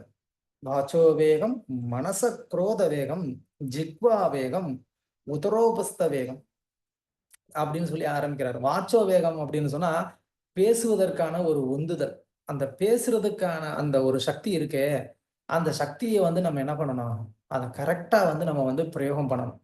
ஏன்னா நம்ம தமிழ்ல கூட வந்து சொல்லுவோம், தீயினால் சுட்ட புண் கூட ஆறும், நாவினால் சுட்ட புண் ஆறாது அப்படின்னு சொல்லி, இல்லையா? அப்ப அந்த பேச்சுக்கு எந்த அளவுக்கு வந்துட்டு ஒரு சக்தி இருக்கு அப்படிங்கிறத நம்மளால வந்து புரிஞ்சுக்க முடியுது. அந்த பேச்சு ஆற்றலை நம்ம சரியா வந்து ஒரு ரெகுலேட் பண்ணல அப்படின்னு சொன்னா அது நம்ம கிட்ட இருந்து மிக பெரிய அளவுல வந்து என்ன பண்ணுது, நம்ம கிட்ட இருக்கக்கூடிய அந்த ஒரு நல்ல வைப்ரேஷனை வந்து என்ன பண்ணிருது, அது காலி பண்ணிடுது. பொதுவாவே ஒரு ஜீவாத்மா அப்படிங்கிறது ஆன்மீகமானது. அந்த ஆன்மீகமான ஜீவாத்மான்னு சொல்லும் போது அந்த ஜீவாத்மா கிட்ட ஒரு ஆன்மீக தன்மை அப்படிங்கிறது கண்டிப்பா இருக்கு இல்லையா? அப்ப அந்த ஆன்மீக தன்மை அப்படிங்கிறது வந்து ஒரு ஆன்மீகமான ஒரு வைப்ரேஷன் தானே. அந்த ஆன்மீக தன்மை எப்போ வந்து அது மங்கிருது அப்படின்னு சொன்னா, எப்போ ஒருத்தர் இந்த மாதிரி வந்து தேவையில்லாத பேச்சுக்களை அதிகமா பேசுறாரோ, நீங்களே இதை கூட வந்து எக்ஸ்பீரியன்ஸ் பண்ணிடலாம். அதிகமா லொடன்னு பேசிட்டே இருக்கிறவங்க பக்கத்துல நம்ம போய் உட்காந்தோம்னாலே கூட வந்து என்ன ஆகும், நமக்கு ஒரு மாதிரி வந்துட்டு தலைவலிக்கிற மாதிரி இருக்கும். எவ்வளவு பேர் எக்ஸ்பீரியன்ஸ் பண்ணிருக்கிறீங்கன்னு தெரியல, பட் எனக்கு அனுபவம் இருக்கு. அந்த மாதிரி ஒருத்தர் பேசிட்டே அந்த மாதிரி இருந்தாங்கன்னா அதை கேட்டாலும் தலைவலிக்கும், கேட்கணுங்கிறது கூட அவசியம் இல்லை.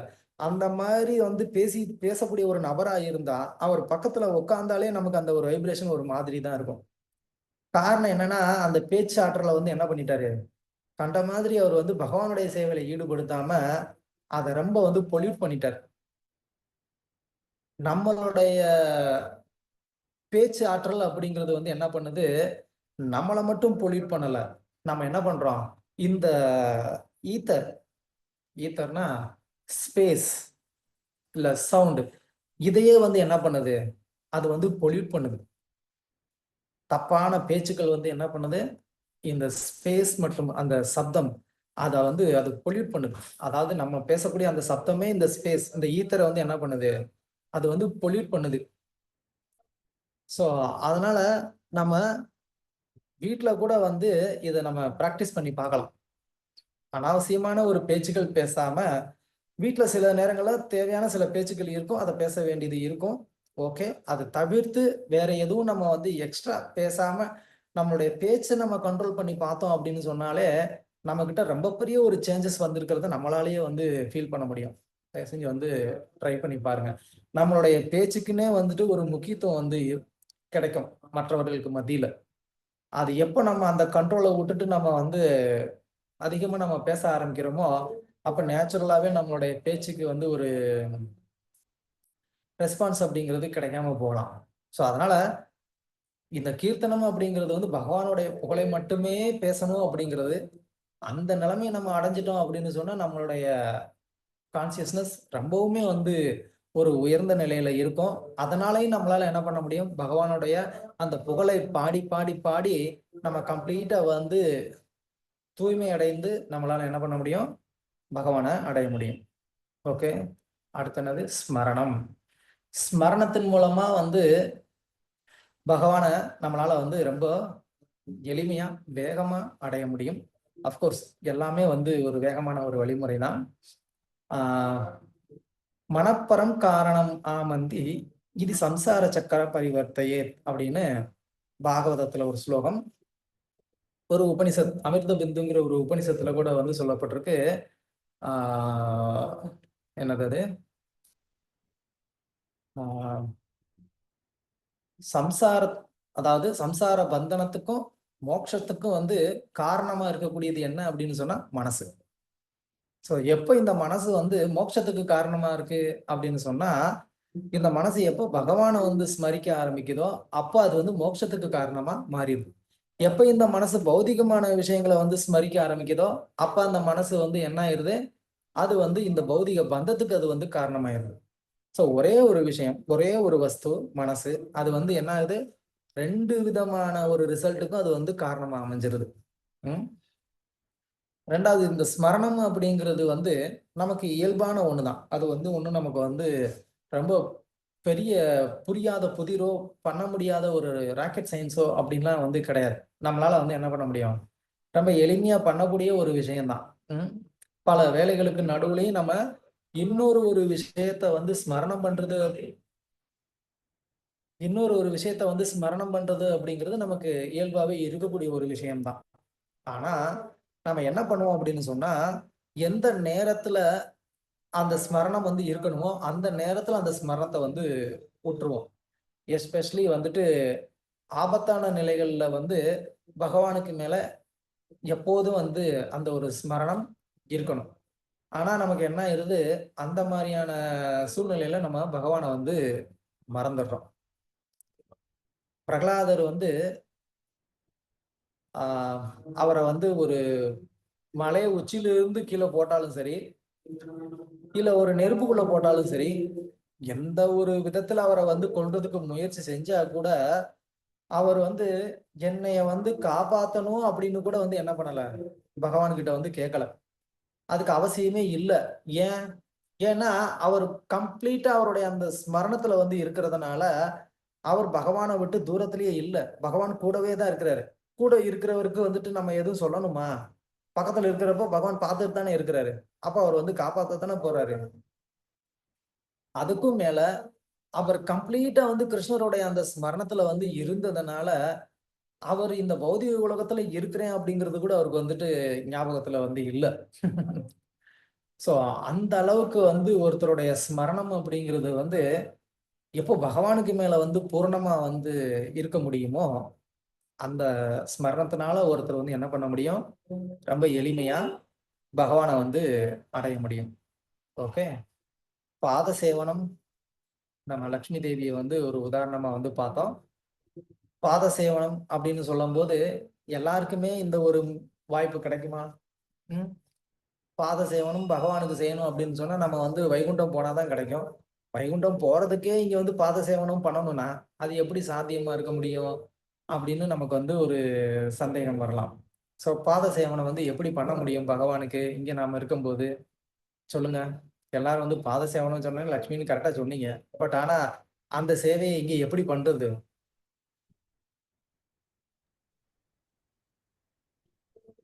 சொல்லுங்க. தாமரை பாதங்களை மனசுல நினைச்சுக்கிட்டு நம்ம தொண்டு செய்யறது பிரபுஜி. எப்படி? பக்தி தொண்டு. அதாவது அவரோட பாத கமலங்களை மனசுல வச்சுக்கிட்டு அவருக்கு தொண்டு செய்யறது. பாத சேவனம்னா அதுக்கு உதாரணம் யாரு? லக்ஷ்மி. லக்ஷ்மி என்ன பண்றாங்க, பகவானுடைய பாதங்களை வந்து பிடிச்சு சேவை பண்றாங்க. அது மாதிரி நமக்கு இங்க பண்றதுக்கு வாய்ப்பு இருக்கா? இல்ல. நம்ம அந்த மாதிரி அபிஷேகம் தான் பிரபு பண்ண முடியும். பாத சேவனத்தை இங்க நாம எப்படி பண்றது? அதான் பிரபு, அபிஷேகத்தால் அவர் பாதத்தை நல்லா அபிஷேகம் பண்ணி அதுக்கு ஒரு துளசி வச்சு ஒரு அன்பா அந்த பாத சேவனம் பண்ணிக்க வேண்டியதுதான். Okay, very good. பகவானுடைய பாதங்களை துளசி சமர்ப்பிக்கிறது மூலமா அவருக்கு பாத சேவனம் பண்ணலாம். குட். வேற ஏதாவது யாருக்காவது ஞாபகம் இருக்கா என்ன பண்ணலான்னு? பிரபுஜி, நம்ம என்ன கைங்கரியம் செய்யறோமோ அதுவும் வந்து நம்மளோட குருவுக்கு அது பாத சேவனம் தானே பிரபு? Very good, correct.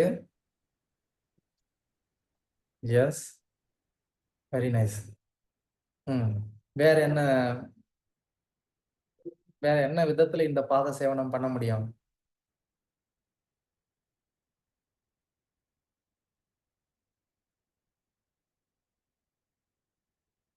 என்ன சைலண்ட் ஆயிட்டீங்க?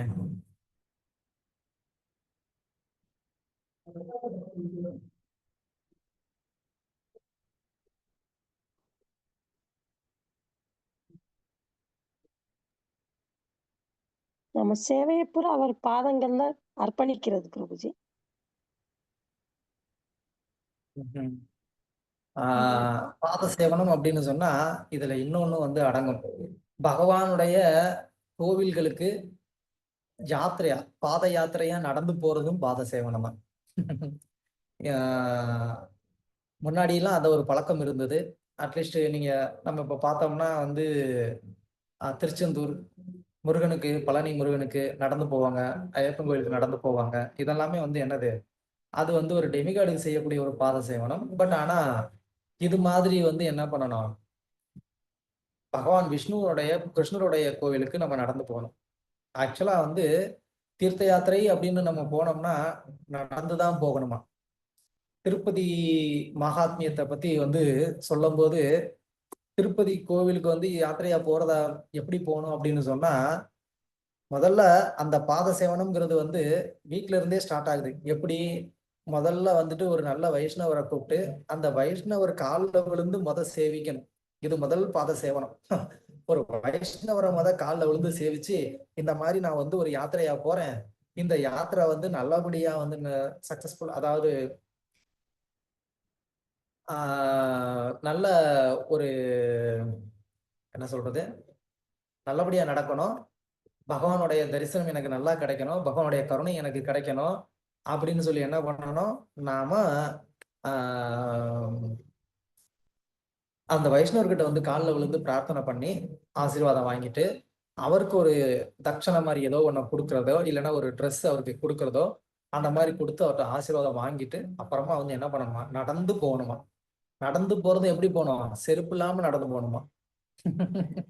நம்ம நடக்கிறதுங்கிறதே நடக்காத காரியம், அதுல செருப்பு இல்லாம வேற நடந்து போனா இன்னும் கஷ்டம்.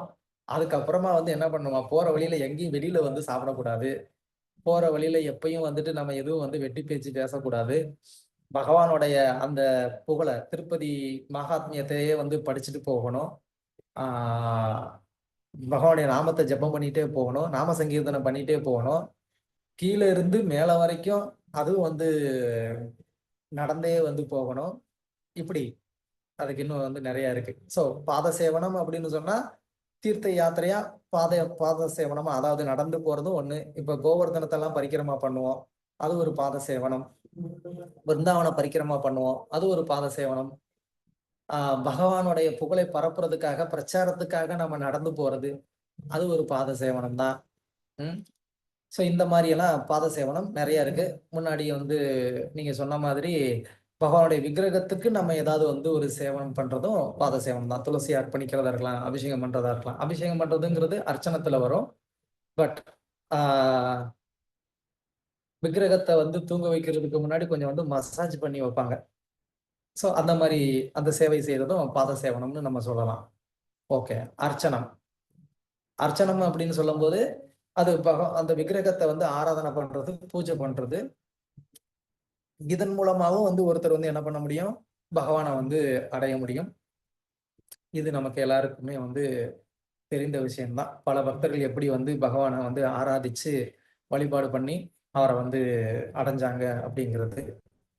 அப்புறமா வந்தனம். வந்தனம் அப்படின்னு சொன்னா பகவானை வந்து விழுந்து நமஸ்கரிக்கிறது.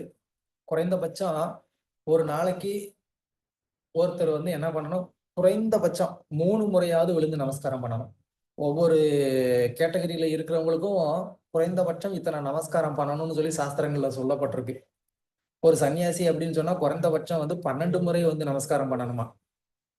ஒரு கிரகஸ்தர் அப்படின்னு சொன்னா குறைந்தபட்சம் 32 தடவை வந்து நமஸ்காரம் பண்ணணுமா. விழுந்து சாஷ்டாங்கமா, ஆண்களா இருந்தா சாஷ்டாங்கமா, பெண்களா இருந்தா பஞ்சாங்க நமஸ்காரம். பண்ணிருக்கீங்களா? பண்றதே இல்ல பிரபுஜி. கோயிலுக்கு போய் பகவானை விழுந்து வணங்குறதே நமக்கு பண்றோம் பிரபுஜி. கோயிலுக்கு போனா பண்ணுவோம் பிரபுஜி. பிரபுஜி வீட்டுல நான் பண்ணுவேன் பிரபுஜி. காத்தால எழுந்து வந்தோன்னு ஒரு தடவை பண்ணுவேன், அப்புறம் சாமி நமஸ்காரம் போது ஒண்ணு பண்ணுவேன், அப்புறம் ஈவினிங் விளக்கேத்தி ஒண்ணு பண்ணுவேன், நைட்டு தூங்க போறதுக்கு முன்னாடி ஒரு தடவை நமஸ்காரம் பண்ணுவேன். Correct Prabhu. Very daily good. சாமி நமஸ்காரம் பண்ணாம இருக்கிறது இல்ல. பிரபு பட் ஆனா வந்து 32 கிரகஸ்தர்களுக்கு சொன்னேன். ஆனா கிரகஸ்தர்களுக்கு 32 தடவை சொல்லியிருக்கேன். எல்லாரும் சீட்டிங் பண்றீங்களே. நான் சம்டைம் 30 3 தடவை நமஸ்காரம் பண்ணுவேன் பிரபுஜி. ஓகே, சோ ஒரே லைக் சாமிங்க, ஐயங்கார்ஸ் எல்லாம் என்ன பண்ணுவாங்க. ஆனா நான் கிடையாது, பட் இருந்தாலும் 3 டைம்ஸ் ஆய் பெரிய ரஜினிகாந்த் நண்பா. நோ, எங்கள மாதிரி ஆளுகளுக்கு தான் வந்து சலுகை கொடுத்துருக்காங்க. 3 தடவைங்கிறது எங்கள மாதிரி ஆளுகளுக்கு தான். கிரகஸ்தர்களுக்கு 32 தடவை போச்சு.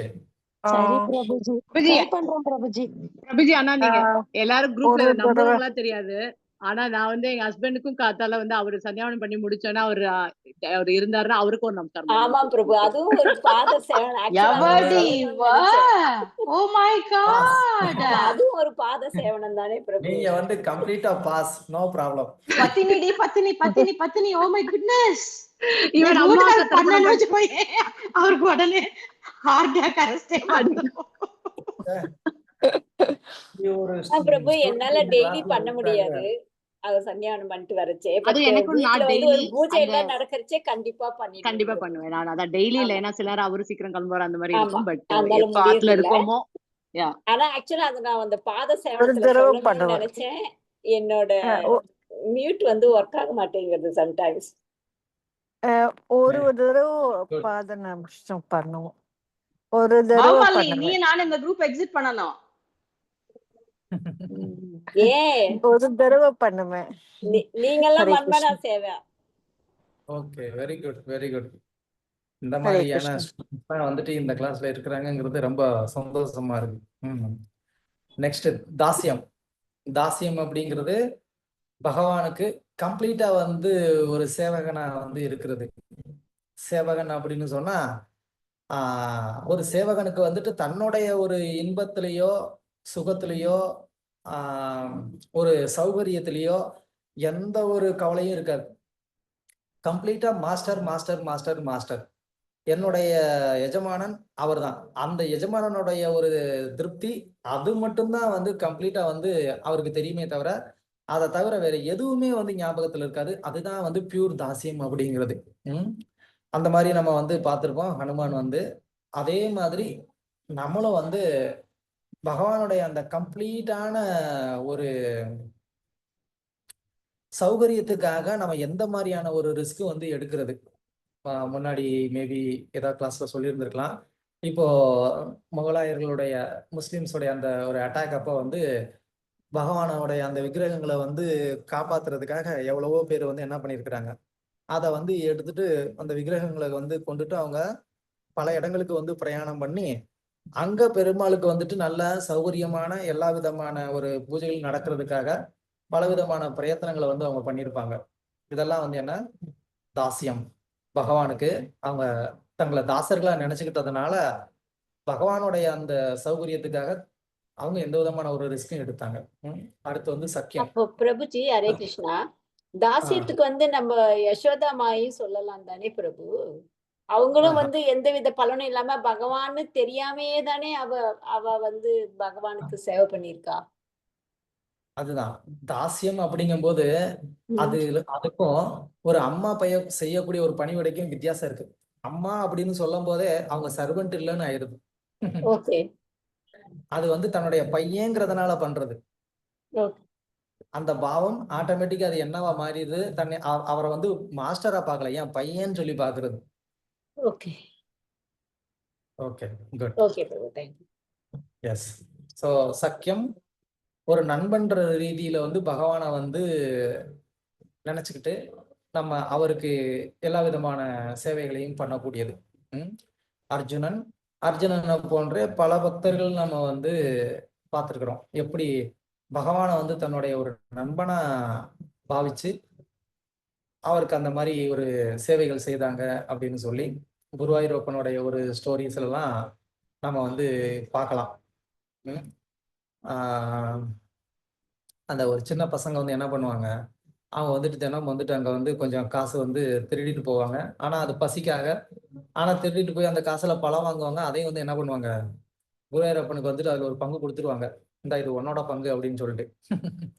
ஒரு வாட்டி வந்து அதை கண்டுபிடிச்சி என்ன பண்ணுவாங்க, அவங்களுக்கு பனிஷ்மெண்ட் கொடுப்பாங்க. கோயிலை வந்துட்டு நீங்கள் நல்லா பிரதட்சணம் பண்ணுவாங்கடா அப்படின்னு சொல்லி. 3 பசங்க தான் பிரதட்சணம் பண்ணிட்டு இருப்பாங்க. அப்புறமா பார்த்தா 4 பசங்க பண்ற மாரி இருக்கும். அப்ப யார் இந்த 4வது பையன்? இவன நம்ம சொல்லவே இல்லையே! அப்படின்னு சொல்லி பிடிச்சு கேட்டா, அந்த பையன் எனக்கு அதுல பங்கு இருக்கும்பான். நான் உன்னைய பார்த்ததே இல்லையே! அது எப்படி உனக்கு பங்கு இருக்கும்? அப்படின்னு சொல்லி அவங்க கேட்குறாங்க. அப்பதான் அவர் வந்து அந்த அந்த இடத்துல இருந்து டக்குனு அவர் வந்து மறைஞ்சிடுறாரு. அந்த குழந்தை மறைஞ்ச உடனே அவங்களுக்கு ஆச்சரியமா இருக்கு. அப்பதான் வந்து புரிஞ்சுக்கிறாங்க. குருவாயூரப்பனுக்கு அவங்க குடுத்த அந்த பங்குக்கு குருவாயூரப்பன் என்ன பண்ணிட்டு இருக்கிறாரு? அந்த தண்டனைக்கு அவரும் வந்து பனிஷ்மென்ட் ஏத்துக்கிட்டாரு. சோ அதுதான் வந்து சக்கியம். பகவான அப்படி ஒரு ஃப்ரெண்டா நினைச்சுட்டு, அதுக்காக இத மாரி வந்து கிளம்பிறாதீங்க. எங்களுக்கு பிரபு இப்படி வந்து சொல்லிக் குடுத்திருக்கிறாருன்னு சொல்லிட்டு, நாளைக்கு அப்புறம் என்னைய வந்து புடிச்சு கேள்வி கேட்க போறாங்க. இப்படியா நான் சொல்லிக் குடுத்துட்டு இருக்கிறேன்னு. ஓகே. ஆத்ம நிவேதனம். கம்ப்ளீட்டா வந்து நம்மள வந்து அர்ப்பணிக்கிறது. ம். ஆத்ம நிவேதனத்துக்கும், தாசியத்துக்கும் வந்து என்ன டிஃபரெண்ட்? ஆத்ம நிவேதனத்திலயும் கம்ப்ளீட்டா வந்து அர்ப்பணிக்கிறாங்க. தாசியத்திலயும் அந்த அர்ப்பணிப்புங்கிறது இருக்கு. என்ன டிஃபரெண்ட் அப்படின்னு கேட்டா, ஆத்ம நிவேதனம் அப்படிங்கும்போது வந்து கம்ப்ளீட்டா அங்க வந்து ஒரு பிரேமை வந்து இருக்கு. அந்த ஒரு பிரேமையினால வந்துட்டு கம்ப்ளீட்டா தன்னை வந்து குடுக்குறது. ஆ நம்ம கோபியர்கள நம்ம வந்து சொன்னோம். அதுவும் வந்து சொல்லலாம்.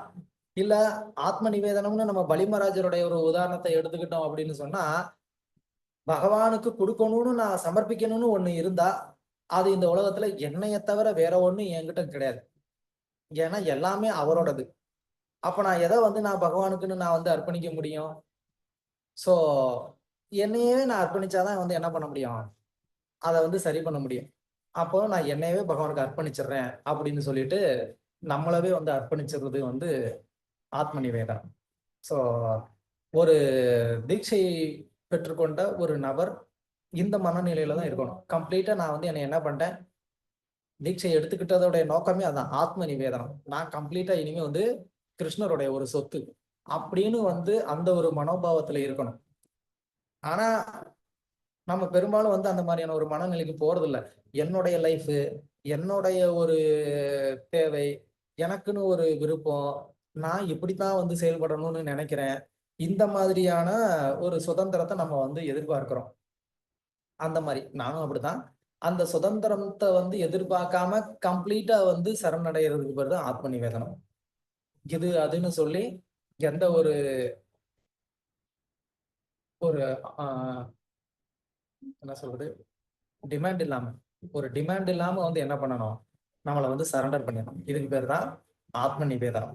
ஸோ இந்த விதத்துல நீங்க இதுல எத பண்ணாலும் வந்து பகவான அடைய முடியும் அப்படிங்கிறத இங்க சொல்றாங்க. ரொம்ப டைம் எடுத்துக்கிட்டோம்னு நெனைக்கிறேன். ஓகே. பார்க்கலாம். வேமா. படிங்க.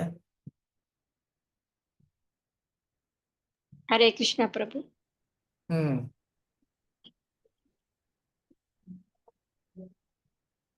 தெரியுதா? இப்ப தெரியுது பிரபு. அர்ச்சனம்ல இருந்து தெரியும். ஓகே. இல்ல கீழ 9 வகையான எஸ் பிரபு. இவ்9 வகையான பக்தி தொண்டு முறைகளை செய்ய உண்மையான முயற்சி செய்வதே பக்தி என்று அழைக்கப்படுகிறது. அத்தா என்பது நேரடியாக என்று பொருள்படும். ஒருவன் புண்ணியங்களை செய்த பிறகு சம்பிரதாயப்படி அவற்றின் பலன்களை கிருஷ்ணருக்கு அர்ப்பணம் செய்யும் கருமிகளைப் போல் இருக்கக்கூடாது. அது கர்ம காண்டமாகும். ஒருவன் தனது புண்ணிய செயல்களுக்கான பலன்களை எதிர்பார்க்க கூடாது. மாறாக முழுமையாக தன்னை அர்ப்பணித்துக் கொண்ட பின் புண்ணியங்களை செய்ய வேண்டும்.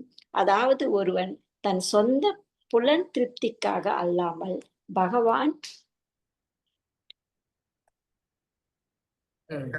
பகவான் விஷ்ணுவின் திருப்திக்காக செயல்பட வேண்டும்.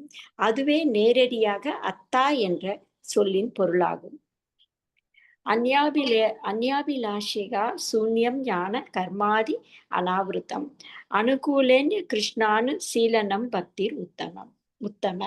ஒருவன் பலன் கருதும் செயல்கள் அல்லது கற்பனை ஞானத்தின் மூலமாக பௌதிக லாபத்தை அடையும் விருப்பமின்றி அனுகூலமான முறையில் பரமபுருஷரான ஸ்ரீ கிருஷ்ணருக்காக உன்னத அன்பு தொண்டை செய்ய வேண்டும். இதுவே தூய பக்தி தொண்டு எனப்படுகிறது. ஒருவன் கர்மம் மற்றும் பௌதிக ஞானம் ஆகியவற்றின் கலப்படம் இல்லாமல் கிருஷ்ணரை திருப்திப்படுத்த வேண்டும். பரமபுருஷரின் பக்தி தொண்டில் ஈடுபடுவதே வேறு எவருடைய தொண்டிலும் அல்ல பக்தி எனப்படுகிறது என்று கோபாலதாபனி உபனிஷத் கூறுகிறது. பரமபுருஷருக்கு பக்தி தொண்டு செய்வதுதான் பக்தி என்று இந்த உபனிஷத் விவரிக்கிறது. பக்தி தொண்டை செய்வதற்கு ஒருவன் தேகாபிமானத்திலிருந்தும் உயர் கிரகங்களுக்கு ஏற்றம் பெறுவதன் மூலம் மகிழ்ச்சி அடையும் விருப்பங்களிலிருந்தும் விடுபட்டவனாக இருக்க வேண்டும். அதாவது எந்த பௌதிக லாபத்திலும் விருப்பமின்றி பரமபுருஷரின் திருப்திக்காக மட்டும் செய்யப்படும் செயல் பக்தி என்று அழைக்கப்படுகிறது. பக்தி என்பது நிஷ்காமம் என்றும் அழைக்கப்படுகிறது. அதாவது கர்ம பலன்களிலிருந்து விடுதலை என்பதை இது குறிக்கிறது. பக்தி தொண்டும் பலன் கருதும் செயலும் கிட்டத்தட்ட ஒன்று போலவே காணப்பட்ட போதிலும் பக்தி மற்றும் நிஷ்காம ஆகிய இரண்டும் ஒரே படியில் உள்ளவையாகும். நாரத முனியிடமிருந்து கற்றுக்கொள்ளப்பட்டு பிரகலாத மகாராஜனால் தெளிவாக கூறப்பட்ட 9 முறைகளும் மொத்தமாக பக்தி தொண்டை நிறைவேற்றுவதற்கு தேவைப்படுவதில்லை. 9 முறைகளில் ஒன்றை மட்டுமே வழி பெறாமல் ஒரு பக்தன் செய்வானேயானால் அவனால் பரமபுருஷரின் அருளை பெற முடியும். சில சமயங்களில் 9 முறைகளில் ஒரு முறையை ஒருவன் செய்யும் பொழுது அதனுடன் மற்ற முறைகளும் கலந்திருப்பதை நாம் காண்கிறோம். ஒரு பக்தனுக்கு அது பிரபுஜி கொஞ்சம் ஸ்கூல்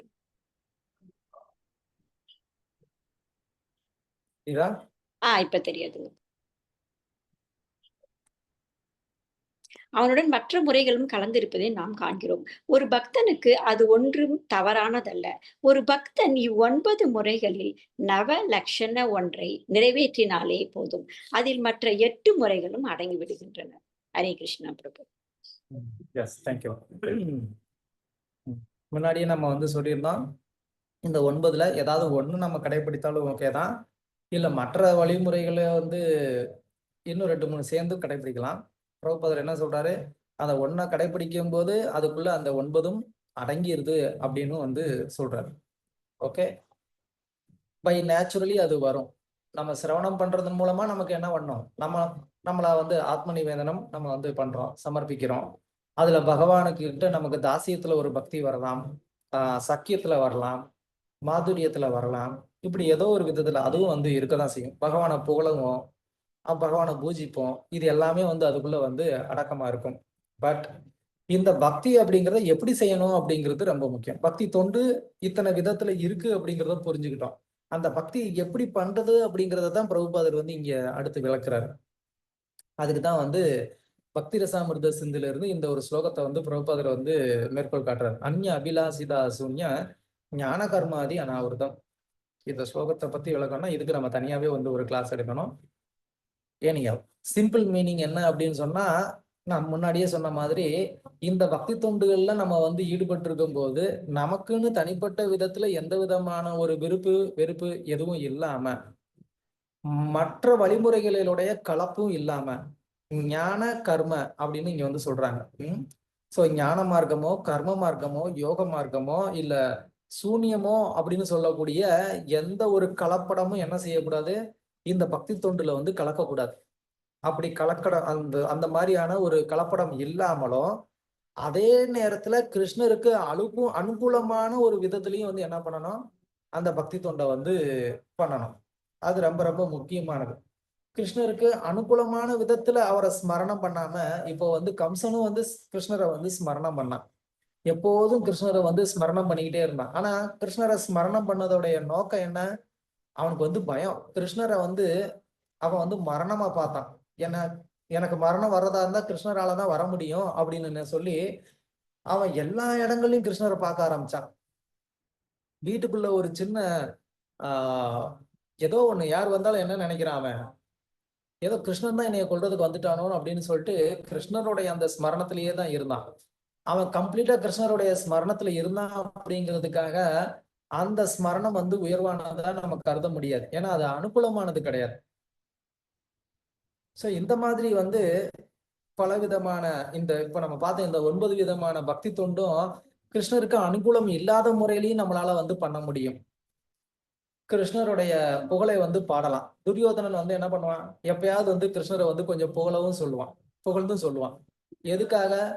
ஏன்னா அப்படி புகழ்ந்து பேசினாதான் எனக்கு கிருஷ்ணர்கிட்ட இருந்து ஒரு ஃபேவர் கிடைக்கும், கிருஷ்ணருடைய ஒரு சைன்யம் எனக்கு கிடைக்கும், கிருஷ்ணர் என் பக்கம் யுத்தம் பண்ணுவாரு அப்படின்ற ஒரு எதிர்பார்ப்புனால வந்து என்ன பண்றான், கிருஷ்ணருக்கு வந்துட்டு ஒரு சேவை பண்றது, இல்ல அவரை வந்து புகழ்றது, இதெல்லாம் வந்து துரியோதனன் வந்து பண்றான்.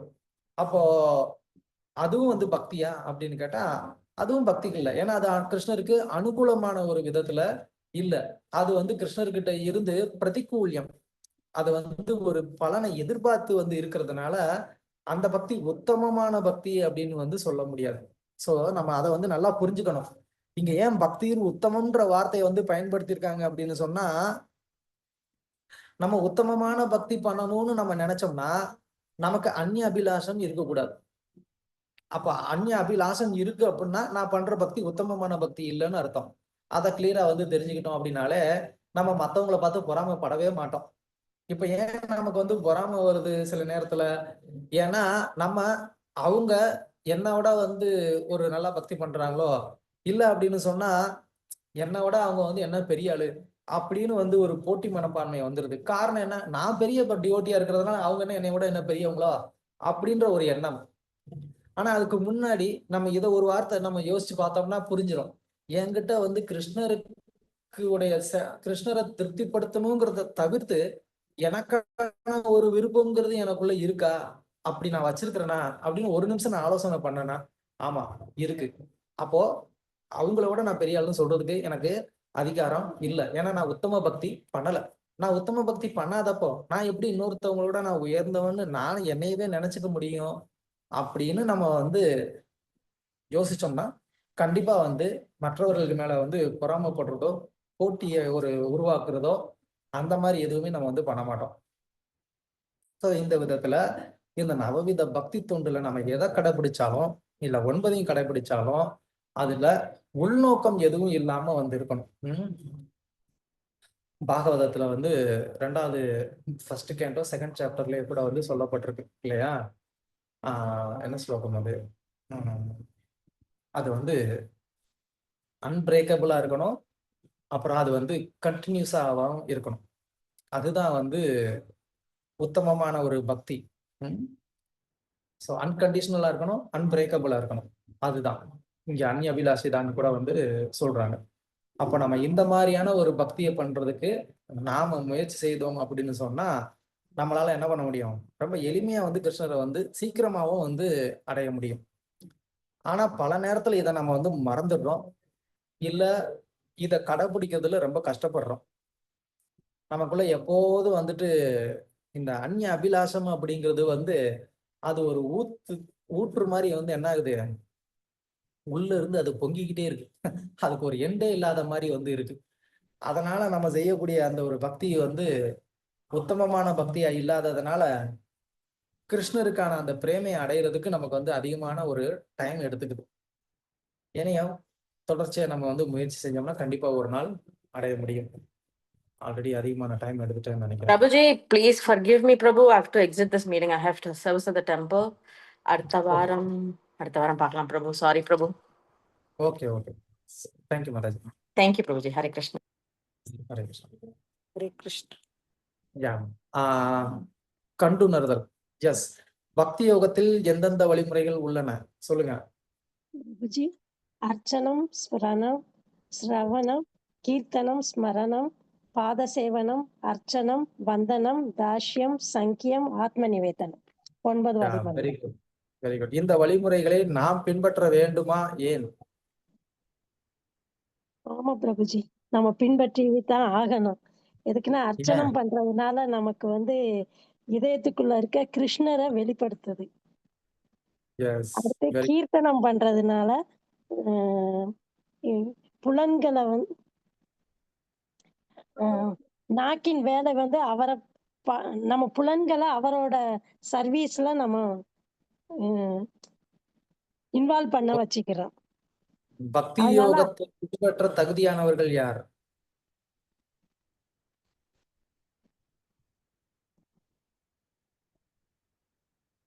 பக்தி யோகத்தை பின்பற்ற தகுதியானவர்கள் யார்?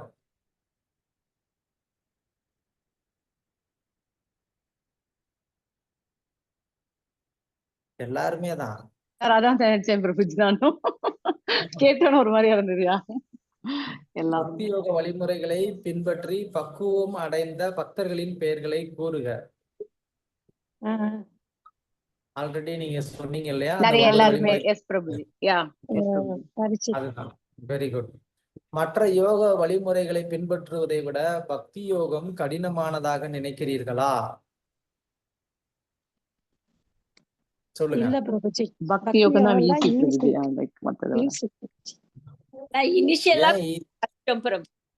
மத்ததெல்லாம் வந்து இது பண்ண என்ன, மத்ததெல்லாம் வந்து மனசையும் புத்தியும் இது தூய்மைப்படுத்தாது. இது வந்து தூய்மைப்படுத்தும். ஓகே. பக்தி யோகத்தில் எந்த வழிமுறையை உங்களது வாழ்வில் நடைமுறைப்படுத்த முடியும்? எப்படி? லைக் இந்த இதெல்லாம் கேக்குறோம்ல, ஸ்ரவணம் கீர்த்தனம் கேக்குறோம் பிரபுஜி, சாண்டிங் பண்றோம். சோ இந்த நவநீத பக்தியை நம்ம ஏதாவது ஒரு வகையில கொண்டு வந்தோம்னா பக்தி யோகம் நமக்கு நிச்சயமா கிடைக்கும். சாரி.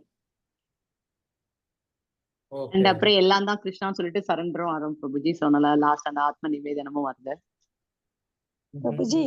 கலப்படம் இல்லாமல், எதிர்பார்ப்பு இல்லாமல், கிருஷ்ணருக்கு அனுகூலமான விதத்தில் ஸ்மரணம் பக்தி செஞ்சாவே நம்ம வந்து பக்தி தொண்டுல போயிடலாம்ல Prabhuji. Yes, very good. Okay, இப்போ வரைக்கும் நம்ம எடுத்ததுல வேற ஏதாவது கேள்வி இல்ல கருத்துக்கள்? ஹரே கிருஷ்ணா பிரபு, எனக்கு நிறைய கேள்வி இருக்கு. நிறையன்னா என்ன, ஒரு சிம்பிள் கேள்வி இருக்கு. ஆனா அது வந்து நம்ம நாமாமிருத்தத்துக்கு அப்புறம் எடுத்துப்போம். பிரச்சாரமே சாரம் எல்லாத்துக்கும் முடிஞ்ச உடனே எடுத்துக்கலாம்னு நினைக்கிறேன் பிரபு. இத முடிச்சிட்டு எடுத்துக்கலாம் நினைக்கிறீங்களா? ஆமா ஆமா, லாஸ்டா எடுத்துப்போம். ஓகே. ஆக்சுவலா சாரி, இன்னைக்கு கொஞ்சம் நான் இன்னொரு வேலை இருக்கிறதுனால கிளாஸ் முடிக்கலாம்னு நினைச்சேன். நானு இந்த நாமாமிர்தமும் பிரச்சாரமே சாரம்ங்கிறது உங்களுக்கு ஹோம் ஒர்க். இதை நீங்க வந்து படிச்சு நீங்க வந்து அடுத்த வாரம் வந்து சொல்லுங்க என்ன படிச்சீங்க அப்படின்னு சொல்லி. ஓகே, அப்ப நான் கேள்வியை கேட்டுட்டுமா? யா, உங்களுக்கு பிஸியா இருக்கீங்களா பிரபு? நம்ம வந்து இந்த இதுல படிக்கும் போது சொல்றீங்க, இந்த மாதிரி மத்த பக்தி யோகம் பண்ணும்போது மத்த யோக முறைகள் எல்லாம் நம்ம வந்து பார்க்க கூடாது, இல்லை கர்ம யோகமோ ஞான யோகமோ பண்ணக்கூடாது அப்படின்னு சொல்றீங்க இல்லையா? கரெக்டா நான் சொல்றது? யா. அப்ப நம்ம பண்றது என்ன சொல்லுங்க? பக்தி யோகம். எப்படி நம்ம இருந்தாலும் ஞானத்தை தேடுறோம். நம்ம வந்து கிளாஸ் இப்ப அப்படின்னா பக்தி விருக்ஷான்னு ஒரு கிளாஸ் பண்றோம். அதுக்கப்புறமா கர்மத்தை பண்ணிட்டு தான் இருக்கோம். அதுக்கப்புறம் வந்து கிருஷ்ணாக்கு நம்ம வேண்டிக்கும் போதும் நம்ம வந்து லைக் கீர்த்தனமோ இல்ல வந்தனமோ எதுவுமோ பண்ணாலும் நம்ம வந்து ஏதோ ஒரு கேட்கிறோம் சுவாமி கிட்ட வேணும்னு. அதுக்கப்புறம் ஓகே, இதனால எனக்கு நம்ம பண்றது என்ன அப்படிங்கறது எனக்கு புரியல. அப்ப பக்தி யோகம் அப்படி பண்ணணும்னா அது பண்ணவே முடியுமா அப்படின்னு எனக்கு ஒரு சந்தேகமும் இருக்கு பிரபு. இந்த கலியுகத்துல இந்த மாதிரி மெட்டீரியல் வாழ்க்கையில இருக்கும்போது அந்த மாதிரி சாரி யோகம் அப்படின்னாலே அது வந்து பகவானோட தொடர்பு படுத்தக்கூடியதுன்னு அர்த்தம். சோ அந்த யோகம் அப்படின்னு சொல்லும் போது நம்ம பக்தி யோகத்துல வந்து என்ன பண்றோம், நம்ம பகவானோட வந்து எல்லாத்தையுமே தொடர்பு படுத்துறோம். அப்ப நம்ம பகவானோட எல்லாத்தையுமே நம்ம தொடர்பு படுத்தும் போது அது வந்து என்ன ஆகுது, ஆட்டோமேட்டிக்கா அது பக்தி யோகமா மாறுது. பட் ஞானமோ கர்மமோ அது பகவானோட பூர்ணமா அது வந்து தொடர்பு படுத்தாததுனால அது யோகமா ஆகுறது கிடையாது. இப்ப நம்ம பில்ட் பண்ணிட்டு இருக்க ஞானம் வந்து கடவுளை டுவர்ட்ஸ் கிருஷ்ணரை டுவர்ட்ஸ் சொல்றதுனால இதை வந்து பக்தி யோகம் சொல்லலாம் அப்படிங்கிறீங்க. ஓகே, இப்போ பக்தி யோகம் பண்றது ஈஸியா அப்படின்னு ஒரு கேள்வி கேட்ட உடனே எல்லாரும் பக்தி யோகம் ஈஸி ஈஸி ஈஸி அப்படிங்கிறாங்களே, எப்படி வந்து அது ஈஸி பிரபு? ஏன்னா அதுல வந்து நீங்க சொல்றீங்க லைக் கிருஷ்ணா வந்து நம்ம அவரை வந்து பார்த்ததே இல்லை. ஓகே, இப்ப மத்த உறவுல இருக்கிற அந்த அந்த ஒரு ஆசை வந்து ஈஸியா வரும். இப்போ ஃபார் எக்ஸாம்பிள் இப்ப ஹஸ்பண்ட் மேலேயோ இல்ல காதலர் மேலேயோ இல்ல குழந்தை மேலேயோ இல்ல அம்மா மேலேயோ இல்ல எந்த உறவு மேலேயுமே வரக்கூடிய அந்த பாசம் வந்து டக்குன்னு ஈஸியா வரும். பிகாஸ் நம்ம அதை எக்ஸ்பீரியன்ஸ் பண்ணிடுறோம், ரைட்? ஆனா கிருஷ்ணா கிட்ட நம்ம கிருஷ்ணரை பார்த்தது இல்ல, கிருஷ்ணா கிட்ட நம்ம வந்து என்ன மாதிரியான லைக் நம்மளுக்கு நடக்கிறது நல்லதெல்லாம் வந்து அவராலன்னு நம்ம வந்து அந்த ரியலைஸ் பண்ற அந்த ஒரு இதை தவிர நம்மளுக்கு எப்படி அவர்கிட்ட பக்தி வர முடியும்? பக்தி வருதுன்னு சொன்னா அது வந்து ஒரு பயத்தாலேயோ ஒரு எதிர்பார்ப்பாலேயோ வந்த விஷயம் இல்லையா? பிகாஸ் அவர் எல்லாம் அவர்தான் இந்த உலகத்தை படைச்சவர். அதுக்கப்புறம் அவர்கிட்ட தான் எல்லா பவர்ஸும் இருக்கு. அவர் தான் நம்மளோட ஒவ்வொரு விஷயத்துக்கும் நான் அசைந்தால் அசையும் அகிலம் எல்லாமேங்கிற மாதிரி அவரோட தான் எல்லாமே நடக்கிறது.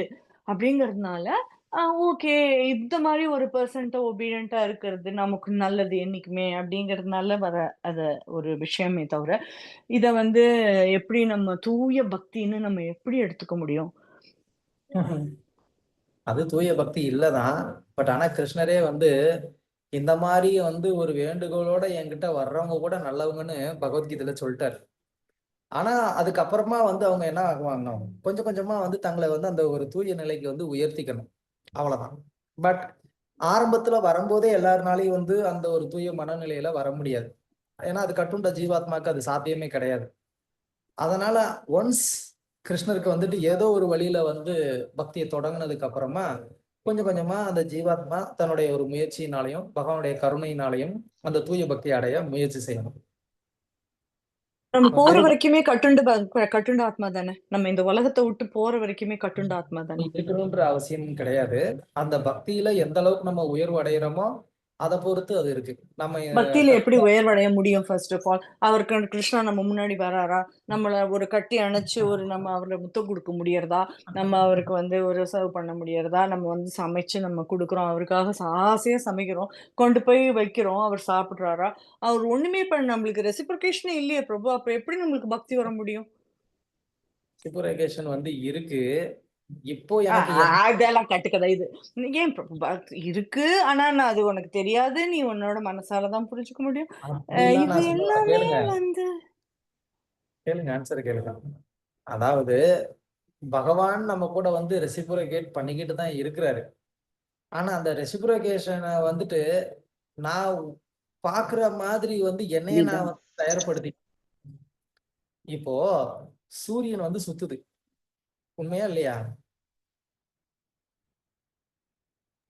சொல்லுங்க. கரெக்ட், ரொம்ப கரெக்ட். ஆனா இது வந்து கண்ணால சூரியன் வந்து பார்க்கக்கூடியது. அதை கண்ணால வச்சு எக்ஸாம்பிள், கண்ணால வச்சு பார்க்கக்கூடிய விஷயத்தை எக்ஸாம்பிளா சொல்லி கண்ணால பார்க்கவே முடியாத ஒரு இதை வந்து புரிய வைக்கிறது வந்து எப்படி பிரபு அக்செப்ட் பண்ணிக்க முடியும்? இன்னும் முடிக்கல. சூரியன் சுத்துதுன்னு எப்படி நம்புறீங்க? அது வந்து ஓடிக்கிட்டு இருக்குதா, சுத்துறத வந்து உங்களுக்கு கண்ணுல பார்க்க முடியுதா? அது வந்து பிரபு பிகாஸ் ஒன் கண்ட்ரில நல்லா வந்து பார்க்க டே முடியுது. டைம் இங்க வந்து இப்ப கார்த்தால, அங்க இன்னொரு வந்து இடத்துல ராத்திரி. night time. கண்டுபிடிக்கிறோம் பிரபுஜி. அப்ப அத வச்சு நம்ம சொல்லிடுறோம், ஆமா சூரியன் வந்து மறையறதே இல்ல, இஸ் ஆல்வேஸ் ஹியர். மூவ் இங்க ஆகுது டேன்னா அங்க அப்படின்னு நைட்டு, அங்க மட்டும் டேன்னா இங்க தெரிஞ்சிடும். நைட்டு அப்படிங்கிறோம். சூரியன் வந்து மூவ் ஆகுறத நம்ம வந்து பாக்குறோம். ஆனா அது எக்ஸாக்டா இப்படித்தான் மூவ் ஆகுதுங்கிறது நம்மளால சொல்ல முடியுதா? அது நம்மளால சொல்ல முடியாது.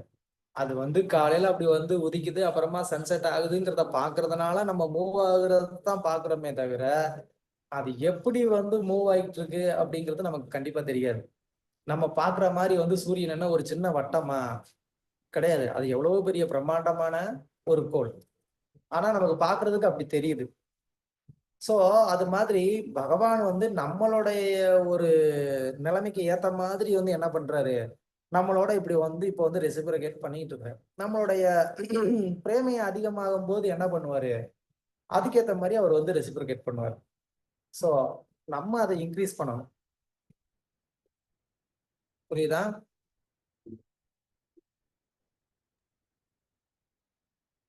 ஓகே, எப்படினாலும் நீங்க கிளாஸ முடிச்சுதான் ஆகணும். பக்தி யோகம்ங்கிறது வந்து இப்ப மத்த விஷயங்கள் மாதிரி மத்த விதமான அஃபெக்ஷனை பில்ட் பண்றதோட பக்தி ரொம்ப ரொம்ப கஷ்டமானது. அதனாலதான் வந்து இத்தனை ஸ்கூல்ஸ், இத்தனை பேர் வந்து இந்த மாதிரி மாங்க்ஸ், இந்த மாதிரி உங்களை மாதிரி ஆளுங்க எல்லாம் ரெனவுன்ஸ்ட் ஆர்டருக்கு போய் சாதாரண இருக்கவங்களுக்கு கத்து கொடுக்குற மாதிரி ஒரு அதையே ஒரு கெரியரா பண்ற அளவுக்கு அது வந்து ஒரு அதுல வந்து கஷ்டங்கள் இருக்குன்னு நான் வந்து அவ்வளவுதான் நான் இந்த இத்தனை காலத்துல புரிஞ்சுட்டு இருக்கேன் பிரபு. மத்த யோகங்களுக்கெல்லாம் ரொம்ப அதெல்லாம் வந்து அட்லீஸ்ட் பாசிபிள். ஏன்னா பலனை எதிர்பார்க்காம ஒரு மனுஷன் வந்து இருக்கிறது டோட்டலி அது இம்பாசிபிள் திங் இந்த கட்டுண்ட ஆத்மாக்கு. அதை வந்து ஒருத்தர் ப்ரெஸ் பண்ணி கண்டினியூஸா அதை வந்து இது ஸ்ட்ரெஸ் பண்ணி தினப்படி பேசிஸ்ல இந்த மாதிரி கதா காலக்ஷேபம் வழியாவும் 7 நாள் பாகவதம் சப்தாகம், அதுக்கப்புறமா வந்து பகவத்கீதா கிளாஸ், பக்தி விருக்ஷா, பக்தி சாஸ்திரி, பக்தி வைபவ், பக்தி வேதாந்தா, இந்த மாதிரி கிளாஸை போட்டு அந்த பண்ணு பண்ணு பண்ணு பண்ணு பண்ணு குத்துறதுக்கு காரணமே வந்து அது இருக்கிறதுக்குள்ள கஷ்டமான சிஸ்டம். ஏதோ நம்ம ட்ரை பண்ணிட்டு இருக்கோம். நீங்க வந்து இன்னைக்கு கிளாஸ முடிக்கணும், அடுத்த வேலைக்கு போகணுங்கிறதுனால நான் வந்து இதை அக்செப்ட் பண்ணிக்கிறேன் பிரபு உங்க ஆன்சரை. அதுக்காக ஒன்றும் அக்செப்ட் பண்ணணுன்ற அவசியம் கிடையாது. No problem. கிளாஸை முடிக்கிறதுன்னு ஒன்றும் கட்டாயம்ல இல்லை. லைக் மாதாஜி லைக் இல்ல பிரபுஜி ரைட். இப்ப நாங்க லைக் கிண்டர் கார்டன் மாதிரி Prabhuji. So that's what I said. Easy means கிண்டர் கார்டன்ல வந்திருக்கேன் நான், அதுக்கு நான் இன்னும் போகணும் ரைட். நான் ஃபர்ஸ்ட் ஸ்டெப் எடுத்து வச்சிருக்கேன் Prabhuji right. So that's what like ஈஸின்னு அந்த மீன் பண்ணது.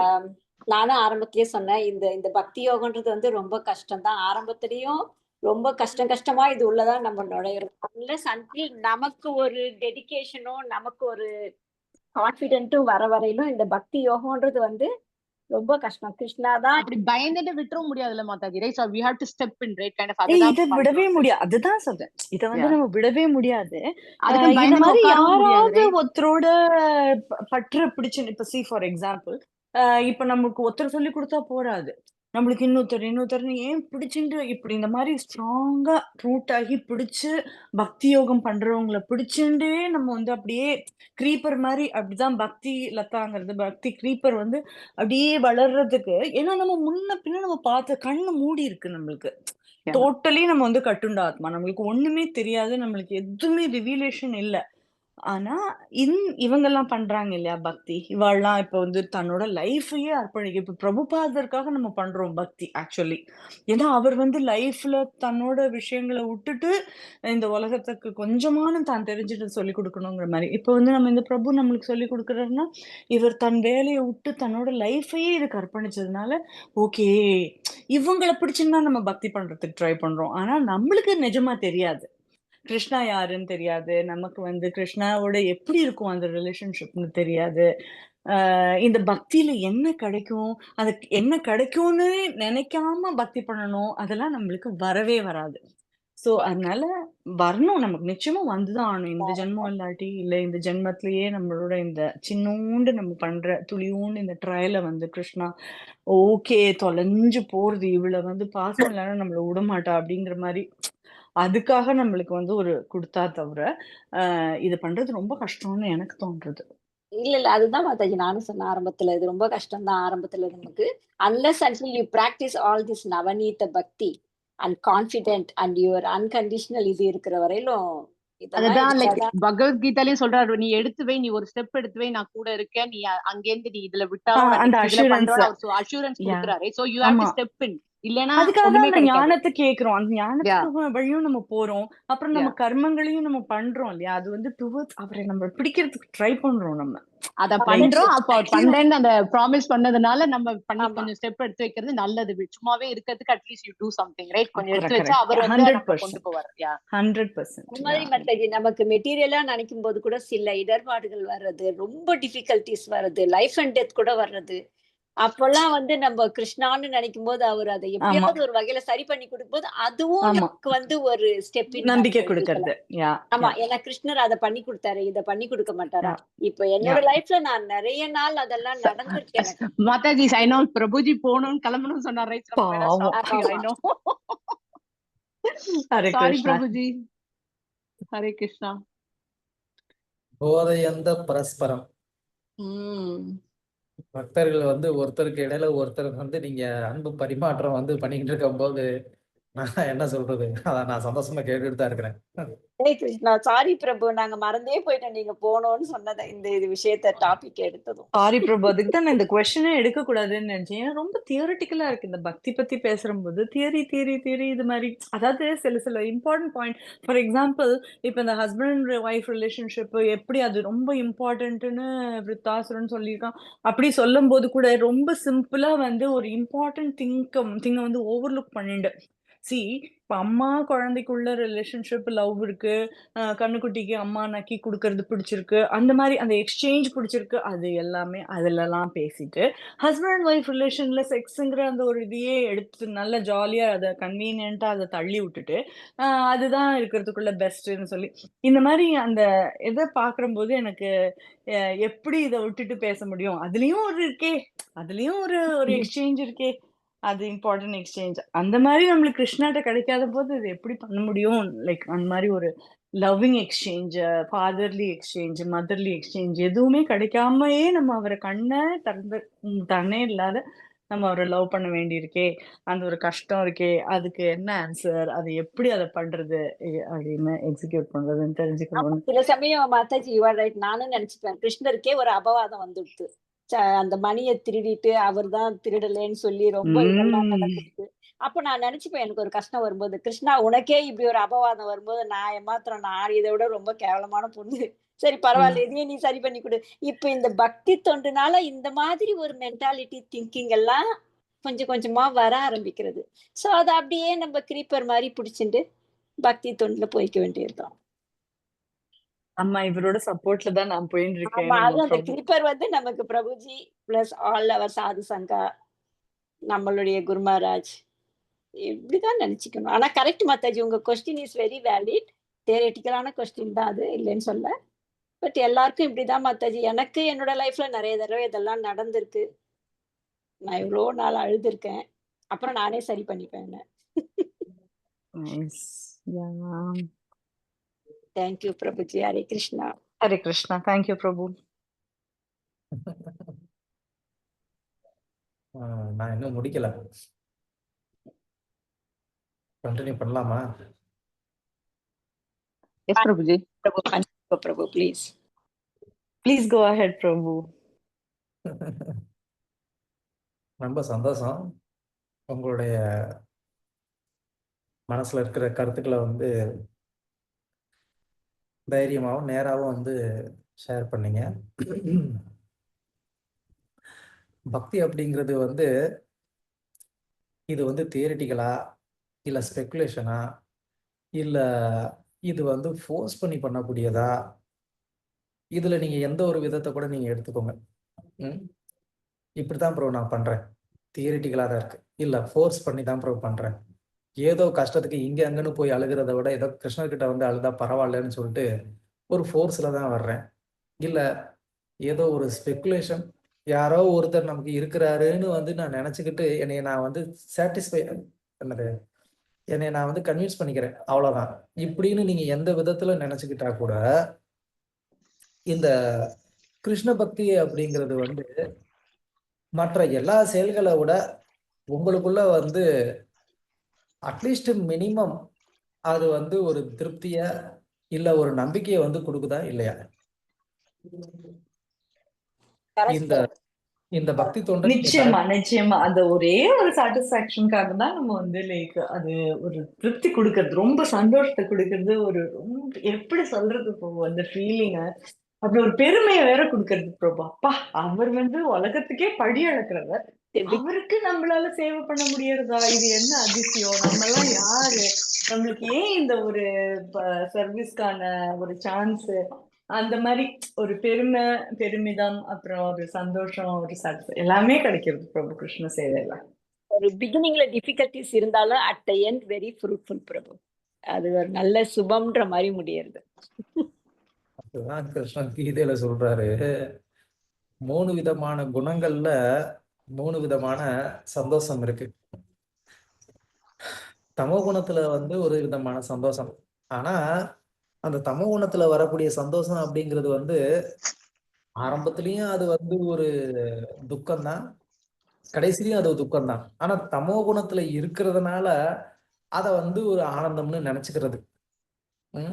இது ஒரு விதம். ரஜோகுணத்துல கிடைக்கக்கூடிய ஒரு இன்பம் அப்படிங்கிறது வந்து ஆரம்பத்துல இன்பமா இருக்கும், பின்னாடி அது வந்து துன்பமா மாறும். அது இந்த புலன்கள் ரீதியா வந்து அடையக்கூடிய எந்த ஒரு இன்பமா இருந்தாலும் அது பொருந்தும். ஆரம்பத்துல நல்லா இருக்கும், கடைசியில் அது வந்து நமக்கு வந்து ஒரு துன்பத்தை கொடுக்கும். ஆனா சாத்வீகமான ஒரு குணமும் அதுல வரக்கூடிய இன்பம் அப்படிங்கிறது பாத்தீங்கன்னா ஆரம்பத்துல வந்து அது கஷ்டமா தான் இருக்கும். ஏன் அப்படின்னு சொன்னா அந்த அளவுக்கு இந்த ஜீவாத்மா வந்து ஒரு அகங்காரத்திலையும் அறியாமையிலையும் வந்து மூழ்கி இருக்கிறதுனால இந்த ஜீவாத்மா தன்னுடைய அந்த ஒரு கண்டிஷன்டான அந்த ஒரு நிலைமையில இருந்து தன்னை வெளியே கொண்டு வர்றது அது ஒத்துக்கிறது கிடையாது. அந்த ஜீவாத்மா அதுவே வந்து என்ன பண்ணிக்குது, தன்னைய வந்து ஃபோர்ஸ்ஃபுல்லா வந்து இந்த ஒரு 2 செக்மெண்ட்குள்ளேயே அதை வந்து வச்சுக்குது.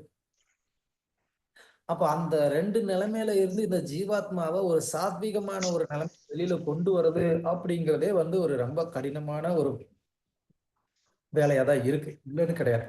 ஆனா அந்த ஒரு நிலைமைக்கு நம்மளை கொண்டு வர்றதுக்கு பகவானுடைய இந்த நாம ஜபமா இருக்கலாம், இல்ல பகவானுக்கு செய்யக்கூடிய எந்த ஒரு சேவையா இருக்கலாம், இது வந்து நம்மளை என்ன பண்ணுது, ரொம்ப சுலபமா நம்மளை வந்து அந்த ஒரு சாத்வீக தளத்துக்கு நம்மளை கொண்டு வருதுங்கிறதுல எந்த விதமான ஒரு சந்தேகமும் இல்லை. ஆனா நமக்கு வந்துட்டு சில என்ஜாய்மெண்ட்டை நான் வந்து மிஸ் பண்றேன், லாஸ் பண்றேன் அப்படின்ற ஒரு நமக்குள்ள வர்றதுனால அதை சாக்ரிஃபைஸ் பண்ண முடியாததுனால, நீங்க வந்து கண்ணுக்கு முன்னாடி எனக்கு வந்து அந்த ஒரு ரிசல்ட்டை பார்க்க முடியாது, அதுக்காக நான் ஏன் வந்து என்னுடைய ஹாப்பினஸ் நான் வந்து சாக்ரிஃபைஸ் பண்ணணும்னு அந்த ஒரு தாட் இருக்கிறதுனால வந்து நமக்கு என்ன பண்ண முடியல, இதை அக்செப்ட் பண்ணிக்க முடியல.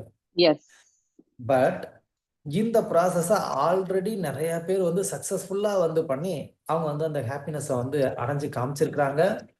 அது மட்டும் இல்லாம கூட வந்து இன்னும் ஒரு பியூர் டிவோஷனை நான் பண்ணாட்டினா கூட நான் செய்யக்கூடிய அந்த ஒரு சின்ன பக்திக்கு கூட பகவான் அதுலயும் எனக்கு ஒரு ஆனந்தத்தை கொடுத்துட்டு இருக்கிறாரு அப்படிங்கிறத நம்ம உணர்றதுனாலையும் அந்த நம்பிக்கையில நம்ம என்ன பண்ணணும், இன்னும் அதை வந்து நான் தீவிரமா நான் சீரியஸா பண்ண முயற்சி பண்ணா எனக்கு இன்னும் அதுல ஒரு ஆனந்தம் வந்து கிடைக்கும் அப்படின்னு வந்து என்ன பண்ணணும், நான் வந்து புரிஞ்சுக்கணும். அதுக்கு அதை புரிஞ்சுக்கிட்டு நம்ம முயற்சி செஞ்சோம் அப்படின்னு சொன்னா இந்த சின்ன சின்ன ஒரு அற்பத்தனமான விஷயங்கள்ல இருக்கக்கூடிய அந்த ஒரு ஆனந்தம்னு நினைச்சிட்டு இருக்கிறத சாக்ரிஃபைஸ் பண்றத நம்ம வந்து ஒரு பெரிய தோல்வியாவோ இல்லாத ஒரு வருத்தமாவோ நம்ம பார்க்க மாட்டோம். ஆனா நமக்கு இப்ப அப்படி பார்க்க தெரியாததுனால நம்ம ரொம்ப பெரிய ஒரு லாஸா நம்ம நினைக்கிறோம். அவ்வளவுதானே தவிர்த்து இப்ப நம்ம பண்ணக்கூடிய இந்த பக்தி தொண்டுலையும் நமக்கு வந்து அனுபவம் கிடைக்குதுங்கிறதுல எந்த ஒரு டவுட்டுமே இல்லை. அப்படி இருந்தா நீங்க வந்து இப்படி வந்து கிளாஸ் ரெகுலரா, அதுவும் நான் பேசுற கிளாஸ் எல்லாம் நீங்க கேட்கணும்னு வந்து என்ன இருக்கு, எவ்வளவோ உயர்ந்த பக்தர்கள் இருக்கிறாங்க, நல்லா கிளாஸ் கொடுக்குறவங்களா இருக்கிறாங்க. நான் பேசுற கிளாஸையும் கேட்கறதுக்கு நீங்க வந்திருக்கீங்கன்னா அப்போ உங்களுடைய அந்த ஒரு பக்தியில உங்களுக்கு கிடைக்கக்கூடிய ஒரு சுவை ஆனந்தம் தான் அதுக்கு காரணமே தவிர வேற எதுவும் உங்களை வந்து ஃபோர்ஸ் பண்ணி இங்க வந்து இந்த கிளாஸ் அட்டன் பண்ண வைக்கணும்னு வந்து நான் என்ன வார வாரம் உங்க கூட ஃபோன் பண்ணி நான் பேசிட்டு இருக்கிறேன்னா நீங்க வந்து கண்டிப்பா இந்த கிளாஸ் அட்டன் பண்ணணும் அப்படின்னு சொல்லி நான் யாருக்கும் ஒரு ஃபோனும் பண்றது இல்லை. ஆட்டோமேட்டிக்கா நீங்க வந்து கிளாஸ் அட்டன் பண்றீங்க. நீங்க எல்லாரும் வந்து ஜெபம் பண்ணணும்னு நான் டெய்லி ஏதாவது வந்து உங்களை நான் ஃபோர்ஸ் பண்றேன்னா கிடையாது. பட் நீங்க தினமும் ஜெபம் பண்றீங்க. எதனால, ஏன் பண்றீங்க, ஏன் கிளாஸ் அட்டன் பண்றீங்க, வராம விட்டுறாதீங்க அதுல இருந்து. நல்ல வேலை, இந்த ஒரு சீனுக்கு தான் காத்துக்கிட்டு இருந்தோம். நீங்க வந்து எப்போ இந்த கேள்வியை கேட்பீங்க, நாங்க இங்க இருந்து எக்ஸிட் ஆயிடலாம் தான் நினைச்சுக்கிட்டு இருந்தோம் அப்படின்னு சொல்லிடுறாங்க. பட் ஏதோ ஒரு இதுக்கு திருப்தி சந்தோஷம் கிடைக்கிறதுனால தானே நம்ம இதை வந்து ஃபாலோ பண்றோம். Yes sir no? ஆமா பிரபு, உங்க கிளாஸ் வந்து ரொம்ப நல்ல கிளாஸ் தானே நாங்க ஆசையா கேட்டோம். நீங்க பாருங்களேன், ஆக்சுவலா நம்பர்ஸ் கூட்டிட்டு தான் போகுது. லைக் நீங்க வந்து நாங்க சேரும்போது காலையில 5-6 பேர் இருந்தா கூட இப்ப 10 பேர் இருப்போம். இப்படி உங்களுக்கு ரொம்ப ஸ்வீட் கிளாஸ் பிரபு. ரொம்ப இவ்வளவு ஸ்ட்ராங்கா டிவோஷன்ல இருக்கீங்க. உங்களுக்கு கிடைச்ச அந்த சேம் அந்த ஹாப்பினஸ், கிடைக்கிற அந்த ஹாப்பினஸ் எங்களுக்கும் கிடைக்கும்.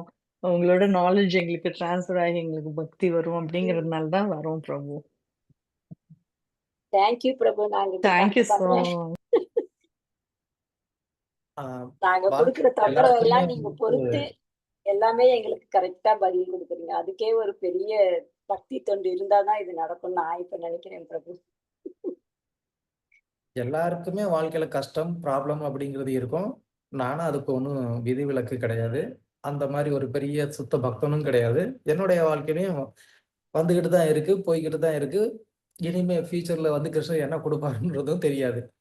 ஆனா, எனக்குள்ள இருக்கக்கூடிய ஒரு ஹேபிட் என்னன்னா, யாரு எனக்கு ஃபோன் பண்ணாலும், ஃபோன் பண்ணாங்கன்னா கேட்பாங்க, "எப்படி இருப்பீங்க? எப்படி இருக்கிறீங்கன்னு?" கேட்பாங்க. நான் எல்லாருக்கும் நான் 15 வருஷமா சொல்லக்கூடிய ஒரே பதில், நான் ஃபோன எடுத்தேன்னா, ஆனந்தமா இருக்கிறேன்னு நான் சொல்லுவேன். இது ஒரே பதில் நான் வந்து 15 வருஷமா யார் எனக்கு ஃபோன் பண்ணாலும் நான் சொல்லக்கூடிய ஒரு பதில். இது மாறுனதே இல்ல இந்த 15 வருஷத்துல. ஒரு நாள் கூட மேபி ஒரு நாள் நான் வந்து ரொம்ப பெரிய ஒரு ப்ராப்ளம்ல இருந்திருக்கலாம். அப்ப எனக்கு ஃபோன் பண்ணியிருந்தா கூட, நான் ஆனந்தமா இருக்கிறேன். அப்படின்னு தான் நான் என் வாயிலருந்து வந்திருக்கே தவிர, என்னைக்கு நான் வந்துட்டு, ஏதோ இருக்கேன், சொல்லு. அப்படின்னு நான் என்னைக்கும் யார்கிட்டயும் நான் பேசுனதே கிடையாது. ஹரி போல் பிரபு. நல்ல எக்ஸாம்பிள் பிரபு எங்களுக்கு இது. காரணம் என்னன்னா, இந்த பௌதிகமான பிரச்சனை அப்படிங்கிறது வந்து ஒரு பிரச்சனையே இல்ல. அது இன்னைக்கு வரும், நாளைக்கு போய்க்கிட்டே தான் இருக்கும். அத நினைச்சு நான் வந்து உட்கார்ந்துகிட்டு நான் என்ன பண்ணிக்கிட்டு இருக்க முடியாது. நான் கிருஷ்ணர மறந்துட்டு நான் வந்து சோகத்துல உட்கார்ந்துட்டு இருக்க முடியாது. கிருஷ்ணர் ஆனந்தமானவர். கிருஷ்ணர் எப்போதும் என் கூட இருக்கிறாரு. நான் ஏன் சோகமா இருக்கணும்? என்ன வேணா வெளிப்புறமா வந்து நடந்துகிட்டு இருக்கட்டுமே. நமக்கு வந்துட்டு ஹாட் நான் சம்மர்ல வரக்கூடிய ஹாட் பிடிக்காது. அவ்வளவு இது டெம்பரேச்சர் பயங்கர ஹீட்டா தான் இருக்கு. அதுக்காக அத விட்டு நம்ம வெளியில எங்கேயும் போ முடியுமா? அத தாண்டக்கூடிய ஒரு ஃபினான்சியல் கெப்பாசிட்டி இருக்கா? நான் வந்து எனக்குன்னு வந்து ஏசி போட்டு நான் உட்காந்துக்க முடியுமா? அப்படி ஒரு கண்டிஷன்ல நான் இருக்கிறேனா? கிடையாது. அப்ப நான் என்ன பண்ணணும்? அத நான் சகிச்சுக்கிட்டு தான் ஆகணும். அவ்வளோதான். ஸோ அது மாதிரி லைஃப்ல வரக்கூடிய விஷயங்கள் நம்ம அது வேற. அது மேலோட்டமா நடந்து போய்க்கிட்டு இருக்கிறது போயிட்டே தான் இருக்கும். எப்படி ஒரு நதியில மேல தண்ணி வந்து போய்க்கிட்டே தான் இருக்கும். ஆனா உள்ளுக்குள்ள ஒரு பெரிய ஒரு லைஃப் அப்படிங்கிறது இருக்கு. பிரபுபாதர் அடிக்கடி இந்த உதாரணம் சொல்லுவாரு. அந்த லைஃப் அப்படிங்கிறது வேற. அது மாதிரி வாழ்க்கையில மேலோட்டமா வரக்கூடிய பிரச்சனைகள் அப்படிங்கிறது வேற. ஆனா உள்ளுக்குள்ள கிருஷ்ண உணர்வு, கிருஷ்ணருக்கு நம்ம செய்ய வேண்டிய சேவை, நம்ம பண்ண வேண்டிய பக்தி தொண்டு அப்படிங்கிறது வேற. அது உள்ளுக்குள்ள நடந்துகிட்டே தான் இருக்கணும். ஓகே.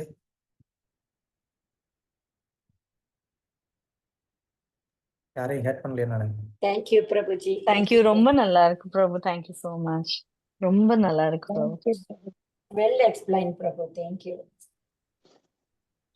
யாரையும் ஹேட் பண்ணலையா நானு? நோ நோ நாங்க பிரபு. தான் நான் தான் உங்களை வந்து சேலஞ்ச் பண்ற மாதிரி கேள்வி கேட்டிருக்கேன். இல்ல நாங்களும் நீங்க அதுல ரொம்ப ஜாயின் அழகா பண்ணிட்டோம் தானே மாதாஜி. நாங்களும் தான் அதுல நானும் தான் அதுல ஜாயின் பண்ணிட்டேன் கடைசியில. Very nice. ஆனா பிரபு வந்து அதான் எப்படி நம்ம சேலஞ்ச் கொடுத்தோம்னு நினைச்சா கூட அவர் எப்படி அழகா அந்த கிருஷ்ண உணர்வோட அந்த பக்திய வந்து அந்த ஆன்சரை எவ்வளவு அழகா அதுல இது பண்றாரு பாத்தீங்களா, கான்டெக்ட்ல போட்டு. அது ஒரு கோவமே படாம அத கரெக்டா எப்படி அழகா கொண்டு போய் நம்மள ஒரு ஸ்ட்ரெயிட்டா கொண்டு வர பாருங்க. So nice. Thank you Prabhuji. Once again thank you. வேற ஏதாவது கேள்வி இருக்கா? Don't worry. நீங்க சொன்ன மாதிரி மறுபடியும் படிக்கிறோம் பிரபு. இந்த இத படிச்சுட்டு நெக்ஸ்ட் கிளாஸ்ல இன்னும் கொஞ்சம் ஏதாவது இருந்தா கண்டிப்பா நான் கேட்பேன் பிரபு. கேள்விகளை பொறுத்த வரைக்கும் நீங்க என்னைக்கும் தயங்கவே தேவையில்ல. ஒரு கேள்வி கேட்டாலும் அதுக்கு எல்லாம் பதில் சொல்லிட்டு நான் போறேன். எனக்கு ஒரு கவலையும் இல்லை. கேளுங்க. பிரபு இந்த மெட்டீரியலை கொஞ்சம் குரூப்ல போட்டுருங்க பிரபுஜி. அதான் வாசிச்சு ஆன்சர் பண்ண முடியும் நெக்ஸ்ட் வீக். அதான் இருக்கே ஆல்ரெடி. அது இங்கிலீஷ்ல தான் இருக்கு பிரபுஜி, தமிழ்ல இல்ல. முன்னாடியே நான் வந்து 4 பார்ட்டா இருக்கு. 4 பார்ட்டுமே நான் வந்து குரூப்ல ஷேர் பண்ணியிருந்தேன். இல்ல பிரபு, இந்த பக்தி விருஷாவோட இது நமக்கு வரல பிரபு தமிழ்ல. மாதாஜி சொன்ன மாதிரி தமிழ்ல வரல, இங்கிலீஷ்ல மட்டும்தான் வருது பிரபுஜி. Okay, no problem. நான் இன்னொரு வாட்டி ஷேர் பண்றேன். போட்டுருங்க பிரபுஜி. தேங்க்யூ பிரபுஜி. பிரபு. எஸ். வேற ஏதாவது கேள்வி இல்ல கருத்துக்கள் யாருக்காவது?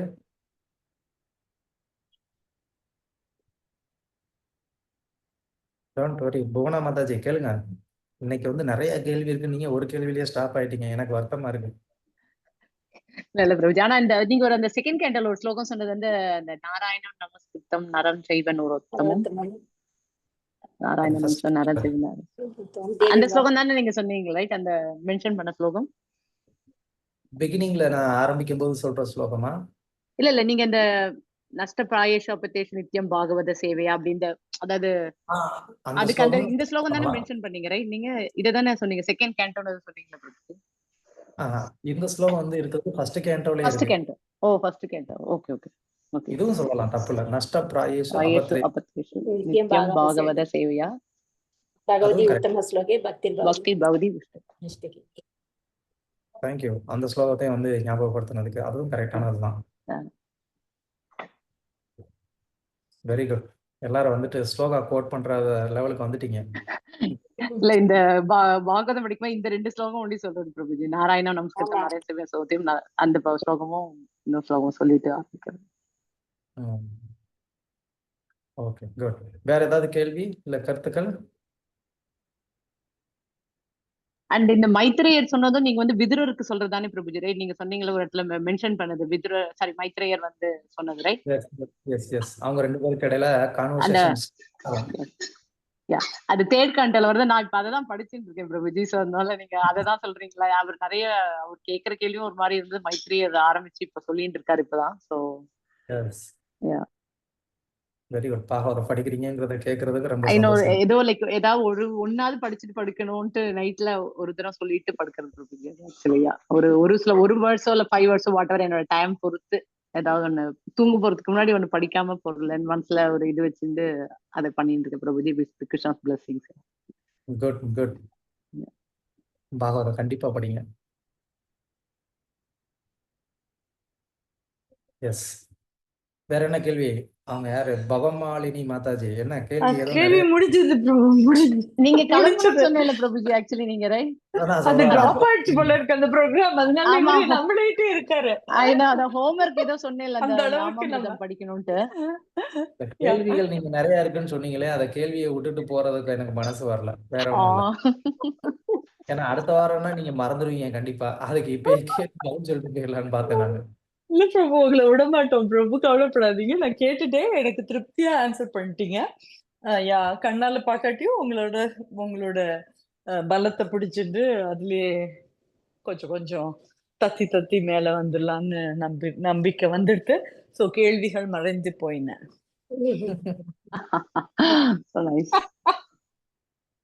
பாமாலினி மாத்த கேட்ட கேள்விக்கு பதில் கரெக்டா சொல்லிட்டேன் பிரபு. தேங்க்யூ பிரபு. ரொம்ப நன்றி. ஸோ வேற எதுவும் கேள்வி இல்லை அப்படின்னா கிளாஸ் முடிச்சிடலாமா? ஓகே.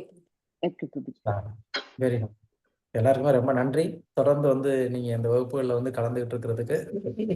ஸோ ரொம்ப ரொம்ப சந்தோஷம். அடுத்த வகுப்புல நம்ம சந்திக்கலாம். இந்த கிளாஸ்ல நம்ம மிஸ் பண்ண இந்த